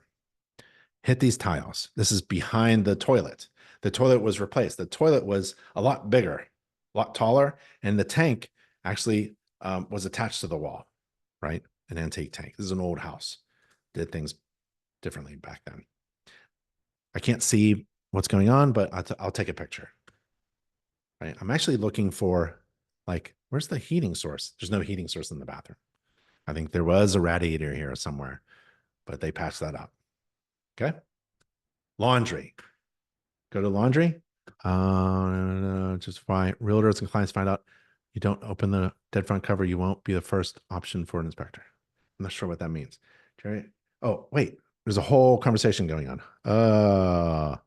Whoa. Should I read all this? Anybody have any questions that I need to answer? Okay. Oh, is the removal from the dead front cover required? Not by InterNACHI SOP. If you're a regulated state, you have a standards of practice, go to that standards of practice and follow the standards of practice. Let's see. That was a gas jet when the lighting was by gas lamps in the attic. I don't think it was in the attic, right? I think it was part of the plumbing system. Is it required to move the insulation? It is not required to move the insulation. Just FYI, if realtors and clients find out you don't open the dead front cover, you won't be the first option for an inspection. Yeah, but Patrick, I would say number one thing is just come home safe, right? So don't be pressured by doing something that you feel is unsafe. If you feel it's unsafe to remove the dead front cover, let's go with that for a while, right? Let's just do the inspection as best you can, right? And then maybe you can go like to the House of Horrors and get trained on removing dead front covers, because we have dead panels that you can like do. And we also have live components too. So maybe go to the House of Horrors, or maybe some other thing, maybe a local community college or something like that, or just put in your process. We don't remove dead front covers, right? That's fine. I just want you to come back home safe. Okay. Ben, do you run clothes washers? Um, Only if my client asks me to. I do not. Usually they're removed from the house. They go with the seller, right? Like the refrigerator sometimes, I'll take a look at the fridge, but this is probably leaving. Took a look at the clothes washer and dryer, but they're probably, unless like, oh, well, we negotiated and they're going to stay, but we don't know if they work and they wouldn't tell us if they work or not. Do you think we can turn it on? I'll be like, yeah, let's turn it on. And if it leaks all over the floor, that's the worst case scenario, right? Leaks all over the floor, right? It's fantastic news. That's great information. This is a piece of crap. Yeah, it's a good thing it happened right here with your home inspector, right? Now you know. I've just given you valuable information. Your clothes washer leaks all over the floor. It's fantastic. Yeah. Like a lot of home inspectors are like, well, if it leaks, I got to buy it. No, your job is to make it leak. So if your client wants to know, does this thing work? Yeah. Now, I don't know if it's going to get out stains, right? Just making sure it turns on, turns off, drains, and doesn't leak. Kind of like a dishwasher. I don't know. So I'll run a short cycle on the dishwasher for sure. Every dishwasher, because they usually stay, those things. It's kind of like a permanent installation. Now the dryer, careful, right? Dryers can cause fires. So I look at the lint thing, I clean the lint, and I make sure that I know I can see the lint exhaust pipe, the exhaust pipe of the dryer, and I know what's going on the outside. If I haven't found the termination of that dryer, I don't turn it on, right? If it looks kind of funky, I don't turn it on. And man, I only turn it on just for a little bit, just make sure it warms up, and then I will tell them I turned it on for 10 seconds, put my hand in the dryer, and it felt like it was warm air in there. That's really, I use common plain language to tell them what I do. I don't want to communicate anything other than what I did at the time of the inspection. I literally will say in my reports, I turned it on for 10 seconds, stuck my hand inside, seemed like the dryer air was warm. That's it. That's all I did. I didn't say it's going to dry or I just see, yeah, it looks like it turns on. Okay. Could the seller then hold you liable for the leak? Anybody could sue you for anything. Anybody can sue you for anything. But if it does leak at the time of the inspection, I know my client is going to be right there with me, and we're going to both testify that all we did was just turn it on and it leaked. That hasn't happened in the past, right? Sure. Right. It's never leaked in the past, right? It just leaked right during the inspection, right? You push a button that turns on, right? And then it leaks. It's not like I was fiddling with hoses or anything like that. Usually, when there's a leak like that, like the dishwasher leaks on the floor, the seller already knows it and they either disclosed it or they didn't. And if they didn't, it's beyond me by that time. So did I cause the roof leak? Hey, no one knew there was a roof leak until you came. There wasn't a roof leak until the inspector came. All of a sudden, oh, we got all these problems, all these roof leaks. Look at that. We never had a roof leak before. Never had a problem before. I didn't disclose any roof leak. Now we have a home inspector and the roof is leaking. Right? Yeah, right. It's my fault. Hold me liable for the roof leak. Here's a clothes washer. Speaking of clothes washers, this one's hardwired. I don't know why. I guess it's staying. If the wire here is hanging off the what, this is why I like pre-closing walkthroughs, so that you want to request that a properly installed outlet for your new washer and dryer. Um, Sorry, this is a dryer. For your new dryer is installed before you move in. This dryer does not exhaust outside. All exhausts, bathrooms, kitchen, and dryers need to exhaust outside. They need to terminate outside, right? We're talking about indoor air quality issues. But oh, don't worry about it. This newspaper will fix everything. Here's the clothes washer water supply lines. There's one valve turns everything off. That's great. But the hoses are not pressure tested, so that's not good. GFCI protection is now required in the laundry. There's no GFCI protection on this. But I run hot and cold water at the plastic laundry tub. Clothes washer discharges in there, and the laundry tub has the old. It's leaking here. This gasket is cracked and it's leaking. Is it leaking in a bucket? No, it's not leaking in a bucket. It has sealed itself, but it is leaking. Right? I can make it leak just by wiggling it, right, or scraping that gunk off, or maybe it's silicone that somebody tried to put up there. Someone's silicone happy in the house. You're not supposed to have an S trap. It's supposed to be like P traps. So this S trap is just gonna, you'll hear that. I'm wondering what lion is doing in the basement. That's the gurgling coming from the P trap. Interior are the electrical gloves to take the. Yeah, they're electrical gloves. I always wear electric gloves. I'm sorry, always wear gloves. I'm always wearing gloves during my inspection to remove the dead front cover. Sometimes I forget. Sometimes I just get caught up in the moment. I'm doing the roof inspection. I'm using a ladder, but most, I don't think I'm wearing gloves in this inspection. Yeah. So I'm not wearing gloves in this inspection. Just got caught up in a moment. I forgot to put my gloves on, but I'm always wearing gloves. Love to wear gloves. It's sanitary and it helps protect. I don't get cut.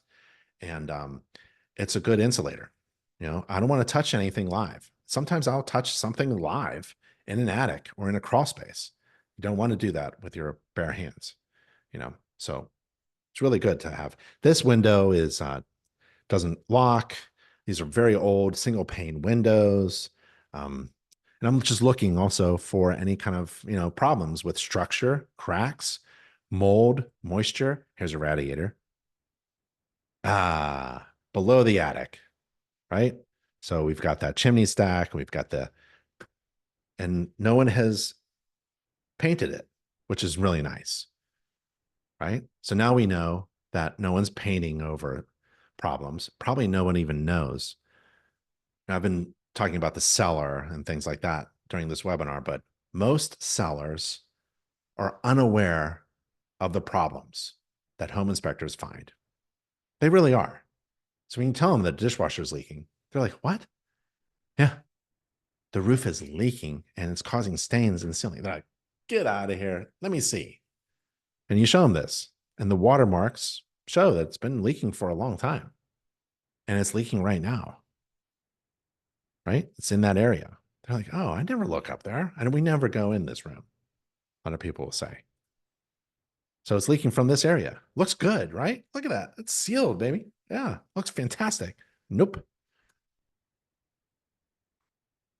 More windows, more walls. There's a crack in the corner of an opening and of a load-bearing wall. I'm okay with it, unless it's like really bad open displacement, movement, something like that. I'm looking for those kind of things, but this is kind of normal. Door opens, a door is, in old homes. If this is a brand new home, right? This is a problem. If this is a brand new home under construction, this is a problem. We have to talk, right? Like that should not happen in a brand new home. But this home's 100 years old, right? The doors out of square. Yeah, the door frames are out of square. If this is a brand new home and you can't close the doors, we have a problem, right? So settlement, a half-inch settlement over 100 years is different from a half-inch settlement over 100 hours. There's the first floor and some wall receptacles. I inspect a representative number of receptacles and switches and light fixtures. I can't get to everything, but the ones I see, they shouldn't look like this. I don't know what's happening here. Looks like the box has fallen out of place. Somebody plugged something in and it went inside the wall cavity or something like that. So something's wrong. This is an old plug. Remember, knob and tube wiring. If something's really brittle back there and this is leaking, I'm sorry, this is moving and wiggling, there's going to be maybe a spark that happens. We don't want that to happen. There's the roof from the window that I saw. I was on that roof. More windows. The space between the spindles, or, the openings in this guard, which has a handrail on the top of the guard, is large enough for a child to fall through. So if I have a client that has a family with very small children, this is a beautiful guard. It's a beautiful guard, but just want them to know that according to modern standards, you can't have big open spaces like this. And to help illustrate that, I use InterNACHI's gallery of illustrations to help me communicate what I'm trying to say with pictures and words. So you can't have a 4-inch sphere passing through any guard. This is a guard. A guard is a barrier to stop people from falling. This is a handrail incorporated at the top of the guard. So you can wiggle this and it shouldn't move. Give it a good push and pull. There's the kitchen, very small kitchen. Looking for any kind of water leaks. There's a flat roof on top of this thing. Flat roof on top of this, and it looks okay. Flat roof on top of that looks okay. I mean, looking up, if you ever hang out with home inspectors, we're always looking up. I'm going out, taking my wife out for dinner tonight. We'll go to the restaurant. We'll see if I look up. Right? I walk into the restaurant and I'll be like, looking around, looking for roof leaks. More windows, more doors. Here's why I wanted to show you. I remember this. Okay, so I'm in the middle of the house. Not in the middle of the house. I'm in the house. This is the kitchen. It's a load-bearing component, right? The kitchen has its own roof. This is the flat roof, right? This is the beam, right? It's a load-bearing beam. It's holding up a lot of masonry above. We had problems with the masonry, right? The stucco. And this is a beam, a load-bearing component beam. And I'm looking at it like I was looking at it.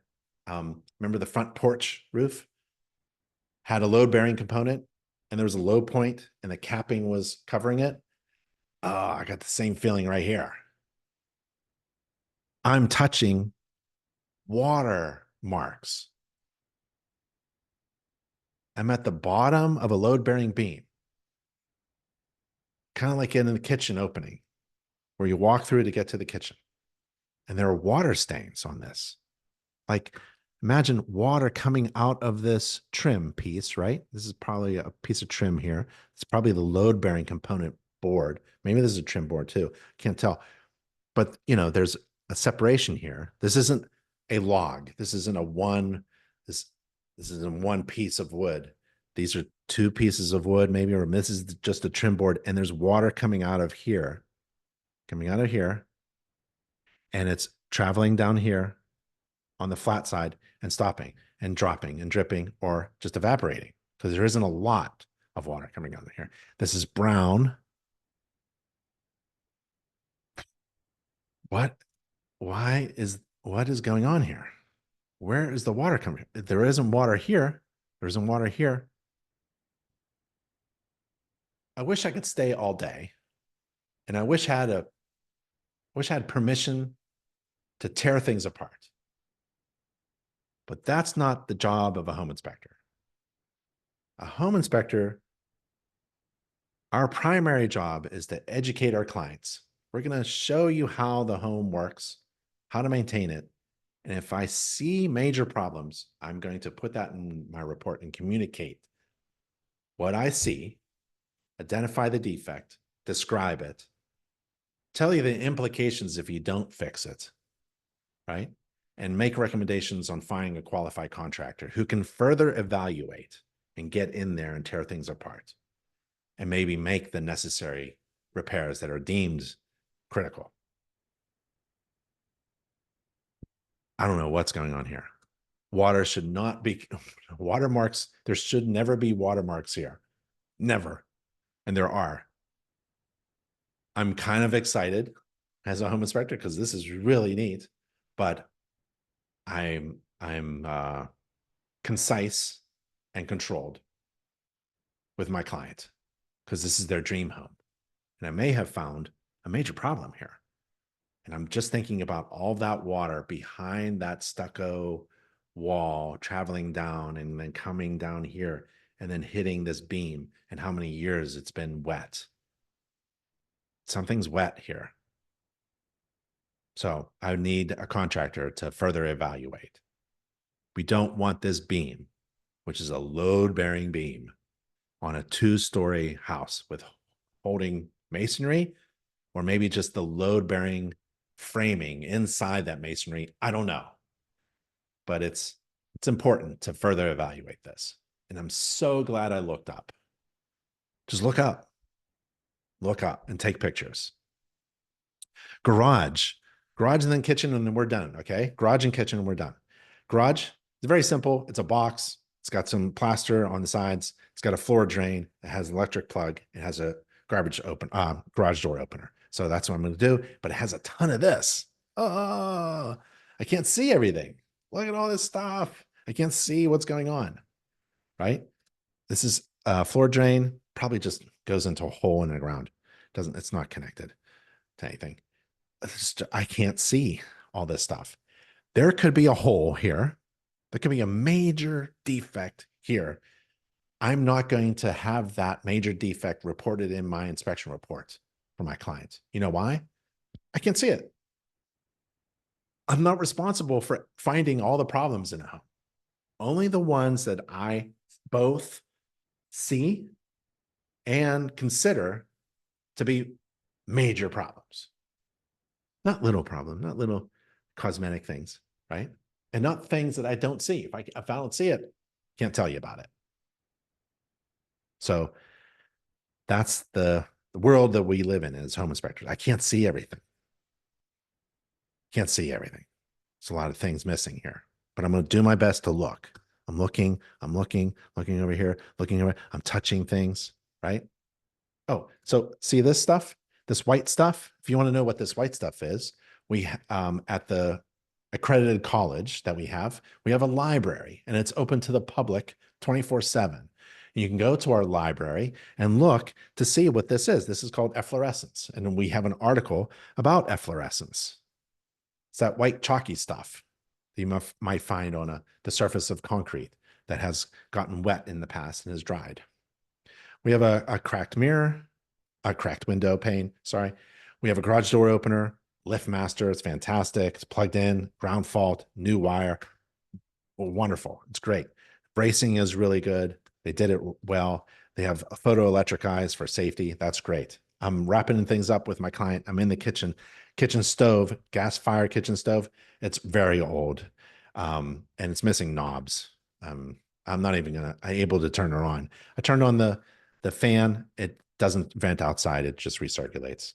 And the kitchen sink, hot and cold water, P-trap. It's going to gurgle. Missing GFCI. That is the defect here. All receptacles in the kitchen, especially the ones on the counter, have to be GFCI protected, ground fault circuit interrupter protected. And to figure out where GFCIs are located, should be located, or should be installed, or AFCIs, you can go to Internet's course, and we try to make it simple as possible to understand. We got nice graphics here. Zach is on our marketing team, and the marketing team produces illustrations for us to learn from and also then use to communicate in our inspection report. So you can download this illustration when you're talking about AFCI and GFCI and locations. this will help communicate what you're trying to explain, right? So in the kitchen, we need GFCI and AFCI. What? This home was built in 1840, right? What are you talking about? GFCI, AFCI. Yeah, I inspect without any regard to the age of the home. I inspect without regard to the age of the home. So if the kitchen doesn't have any GFCI protection, I'm not going to say, oh, well, that's how the home was built. It was built to code then. No, I'm going to try to help my clients understand the most modern building standards and practices that help them live in a home that's functioning and safe and healthy. And so you need GFCI protection. This home was built before GFCI was invented, right? So, but I'm going to recommend GFCI protection. So you can apply that kind of principle in many things. Apply that to electrical. Remember, we have knob and tube wiring. Well, it was built to code back then. Yeah, it's true. True. A lot of real estate agents may push back. If you make a recommendation, they'll say things like, well, the guard is a cast iron guard and it doesn't, we're not going to change that. Right. Right. Right. Home inspectors can't enforce code. We can't we can't force anybody to fix anything. What I'm going to do is I'm going to inform you that when the house was built to code back then, no one cared about kids falling through the guards. Now we do. Now you can't pass a 4-inch sphere through any opening of a guard. And that's the rule. And kids are safer now. So I inspect without any regard to the age of the home. I don't care about the local code that was adopted or amended. Don't care. When the house was built to code back then. Usually when a house was built to code back then, it has problems today. So download some graphics from the InterNACHI library, which is open to everyone. Here's my inspection report. Shall we go through my inspection report? Okay, let's see. That crack is a typical in horsehair plaster. Yeah. Never seen a house without at least one. Right.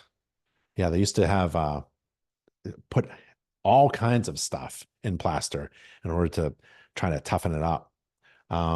Post that pic on the forum. I'll explain exactly what's happening. See dozens of time as a carpenter. I wonder what the crack.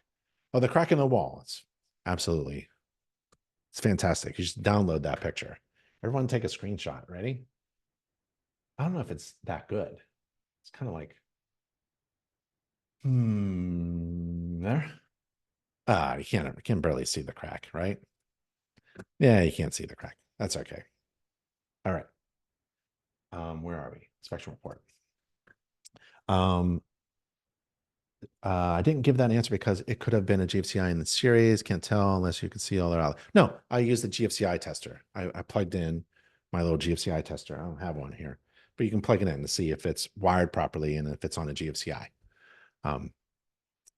Let's see. Leaking doorway in the kitchen? No, the leaking doorway in the oh, to the kitchen. Yeah. Isn't that where the shear stress is at max? I'm not sure what you're all talking about. There's watermarks on a load-bearing beam in the kitchen ceiling. Right? This is not a doorway. Oh, it is a doorway to the kitchen, but it's the opening. Yep. No leaking. So, okay. So there.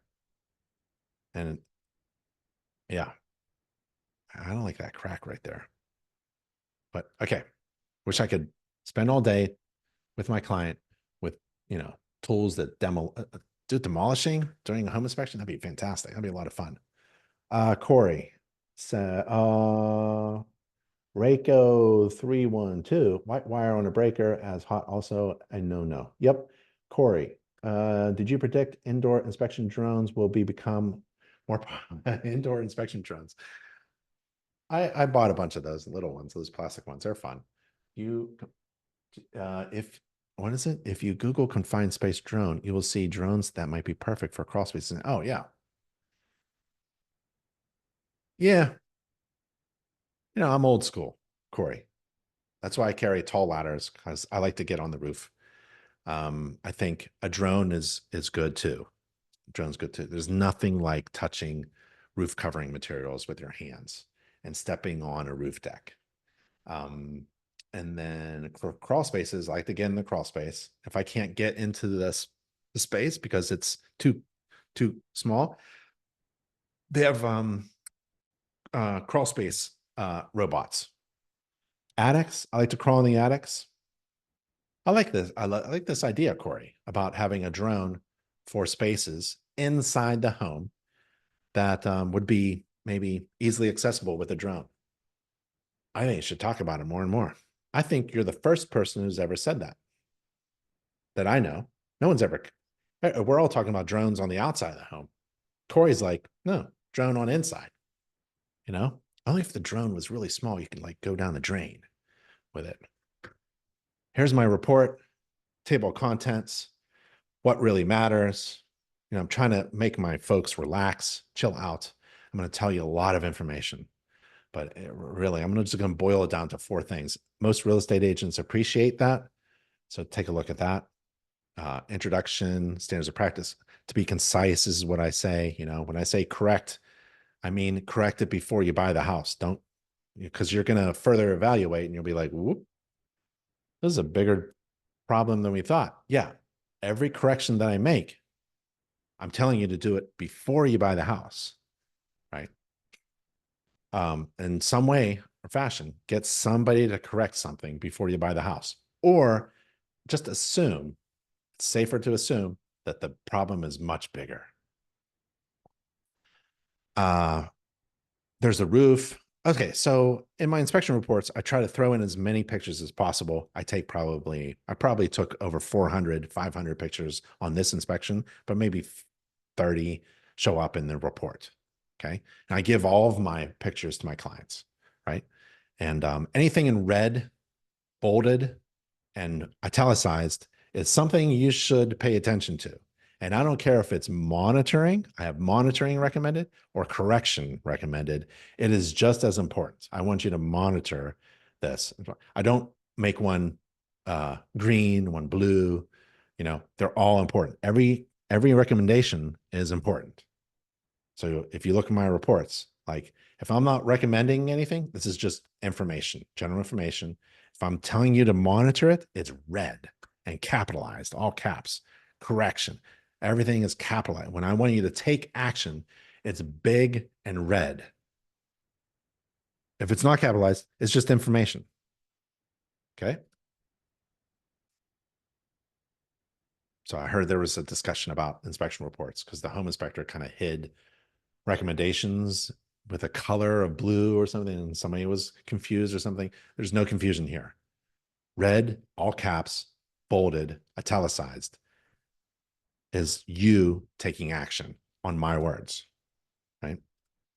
The pictures help communicate that, right? If I say an improvement is needed because the window pane is cracked and my picture shows my hand on the cracked window pane, that just all of this goes together. All that is helpful. So there's the boiler, there's the plumbing, right? Got leaks. There's no valve there, red, So if you want to, the point is, if you want to learn how to write a report, read other inspection reports by master inspectors. I'm not saying I'm any good, but you can read my report if you want to. And they're readily available. Forget where they are. You can email me or someone on the education team and say, where are Ben's inspection reports? Along with my inspection reports, I have about a dozen other reports from other master inspectors as well. So you can take a look at their reports as well. To help in any situation, not just like looking at your reports, get a mentor. InterNACHI has a mentoring program. We have certified master inspectors all over the world who have agreed to volunteer their time in order to help other inspectors. Take full advantage of that. It's a free service through your member dashboard. That's why you need to be a member of InterNACHI in order to take advantage of all these resources that you have. So pictures help. But the things that I want my client to do, man, they're really easily seen. I mean, take a look at this page. You know what my client wants to do. What I want my client to do here is in red. Take action. And also produce a summary. And that's everything in red, summarized. And we go over that in the kitchen, right? Little thing about how I prefer my clients to be at the inspection. This client was not. I don't know why. They just didn't. Yeah. Sometimes it's impossible to get off work. But this is the biggest financial decision that you'll ever make. And you need to hire somebody that you can trust to give you an unbiased opinion.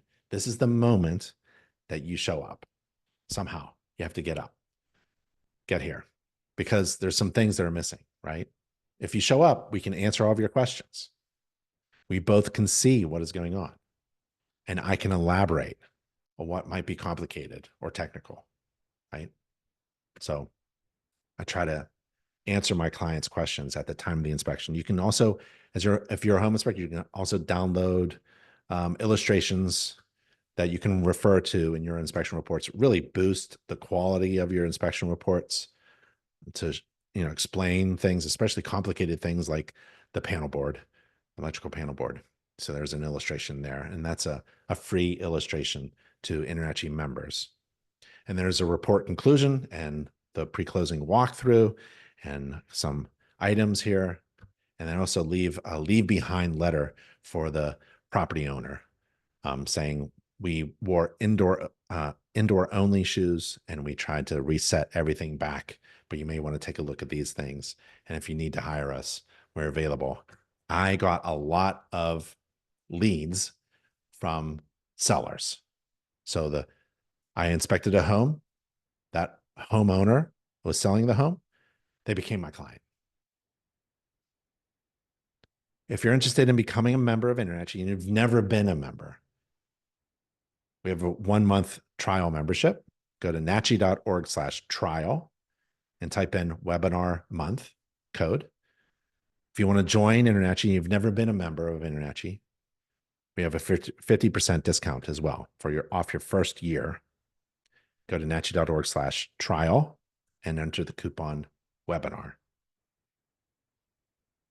And you can find me on the internet. I'm on Instagram, Facebook, YouTube, Twitter, LinkedIn, all that silly stuff. So I like Instagram. They're a lot of fun. Good videos. I follow a ton of very good inspectors. They're having a lot of fun out there. And they are doing some amazing video work. There's some really great inspectors out there just shooting 30 seconds of a video, 10 seconds of a video. A lot of fun. I learn a lot. So please consider that. You don't have to follow me or watch me, but there's a lot of inspectors out there doing some really cool videos. So give a shout out to them and follow them and comment. All right. Any questions? Let's see. What software did you use and abusing? So I have done Home Inspector Pro. I've done Home Gauge. I have Spectora on my phone right now, and I'm talking to Report On and not Instagram. Insta Report, Gram Report, Reportogram. Oh man, it wasn't. They're going to hate me because I can't remember the name. That's the problem, right? Insta Report, some kind of gram. Inspectogram. Is it inspectogram? Sounds like I'm doing something with cocaine. Spectrogram of weed or something. Is that it? So I would just go to inspectoroutlet.com. Let's just go there right now. Okay. Inspectoroutlet.com. And I'll show you. Oh, no. I'm going to take all this back. Ready? Go to nachi.org/everything. nachi.org/everything. nachi.org/everything. Right? And scroll down to step 3. Step 3 has software recommendations.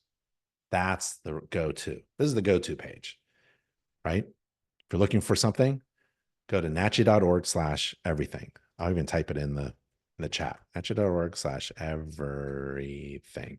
Boom. And on YouTube, oh, if I could type everything. Boom. Okay. And there's tools and software. It is how to get trained, how to join InterNACHI, how to calculate profitable inspection fees, how to get a domain, a logo, a website, and free job leads. These are the first 5 critical steps that every home inspector has to do in order to be successful. If you don't do any of these, if you don't do one of these, you're not going to be successful. That's 30 years of advice coming to you. You have to complete all 5 steps in order to be successful. There's a lot more steps. There's 15 in all. But the first 5 are critical, because at this point, you can start making a lot of money as a home inspector. Even if you're already in business, go over these steps, click the links. Like it says, well, a calculated profitable inspection fee, or I know what a profitable, just click the link and there's more information there. Okay. Did you know there's 9 ways to make money as a home inspector?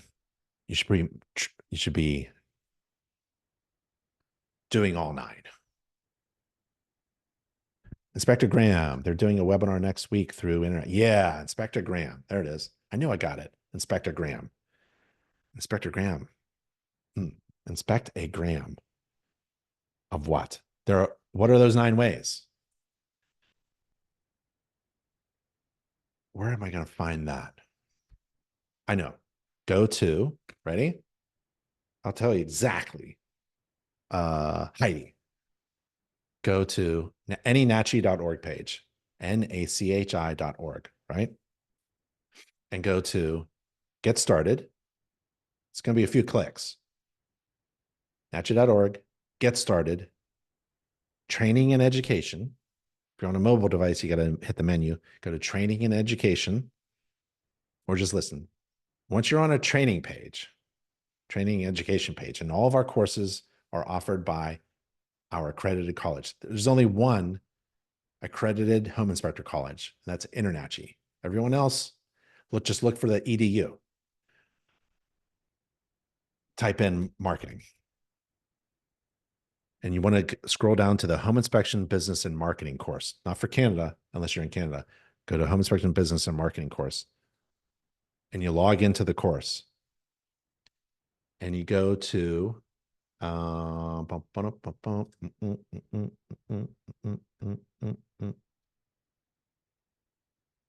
you go to chapter 11, and there's a link there that says 9 ways to make more money. And there's this video of a guy that I know. Let's learn about how to make more money. Talks a lot Per day. But let's go over the 9. Ready, Heidi? 1, increase your fees. So you just offer more value, right? You got to increase your fee. You can't just increase your fees because you want to make more. You have to offer a reason why you're increasing your fees. You want to be offering your clients incredible value. When the perceived value is greater than the cost, it's a good decision with your money. So to increase your fee, you have to increase the value that you provide to people, or at least the value that they perceive that you're providing. Increase your fees. Number 2, 9 ways to make more money, right? Increase your fees, do more inspections yourself. So just schedule more inspections per day or per week. So I did 2 inspections a day. If you don't want to work on Sunday, you're not going to make more money. If you want to work on Sunday, that's more inspections per week. Be efficient with your time, right? So you want to increase gross revenue and divide it by your time. You want to increase your gross revenue. You don't want it's a fraction. This divided by that. Increase gross revenue divided by your time. And be efficient, like we said, with mobile software. 9 ways to make money: increase your fees, provide overwhelming value. 2, do more inspections, just do more inspections. 3, hire out or subcontract an inspector. That way you get to do more jobs, but you have to learn how to delegate and manage. 4th way to make more money: You sell more per client by bundling. So you get trained and certified by InterNACHI in more than just home inspections, but we have over 60 additional types of inspector certifications, and you bundle up that. So that's one way you upsell other services. You get fifth way to make more money, you get more efficient with your time. Let's say you don't increase gross revenue or increase the number of jobs you do or anything like that, or raise your fees, but you lower the time, you squeeze the time, you be more efficient with your time. So essentially, you're making the same money, but in less time. That's one way to make more money. Get more efficient with your time. Sell inspections to the same clients. That's repeat inspections, weather event inspections for neighbors, home maintenance inspections. 7, add additional revenue streams like commercial property inspections to your business model. 8, sell your clients' contact information to third-party service providers. That's one way to make more money, but this is disastrous. This is a great way to kill your credibility as a trusted third-party neutral professional. This is a great way to kill your business. Sell your clients confidential information. So read the small print of your software. By the way, wink, wink. Number 9, ninth way to make more money. Keep your operating costs down. This is the easiest way to make more money. Control the burn. Look at your overhead. Keep costs low. Take advantage of all of the free InterNACHI membership benefits, like the marketing team of InterNACHI. The marketing team works for free to help you with your marketing. So that's 9 ways to make more money. All right. Hey, everyone. I am, what do you think? You all hungry for lunch? You want to go to lunch? Was that a good webinar? Hope you had fun. Hope everybody stayed safe. If you want to do the next webinar, go to our webinar page, and that's at nachi.org/webinars. I'm Ben Gromicko from InterNACHI. That's the International Association of Certified Home Inspectors.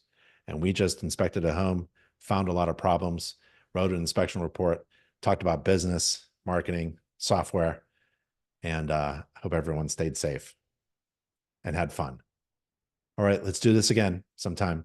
Thank you all. I appreciate it. Thanks for being here. I'll see you next time. Stay safe and do good. Bye, everybody.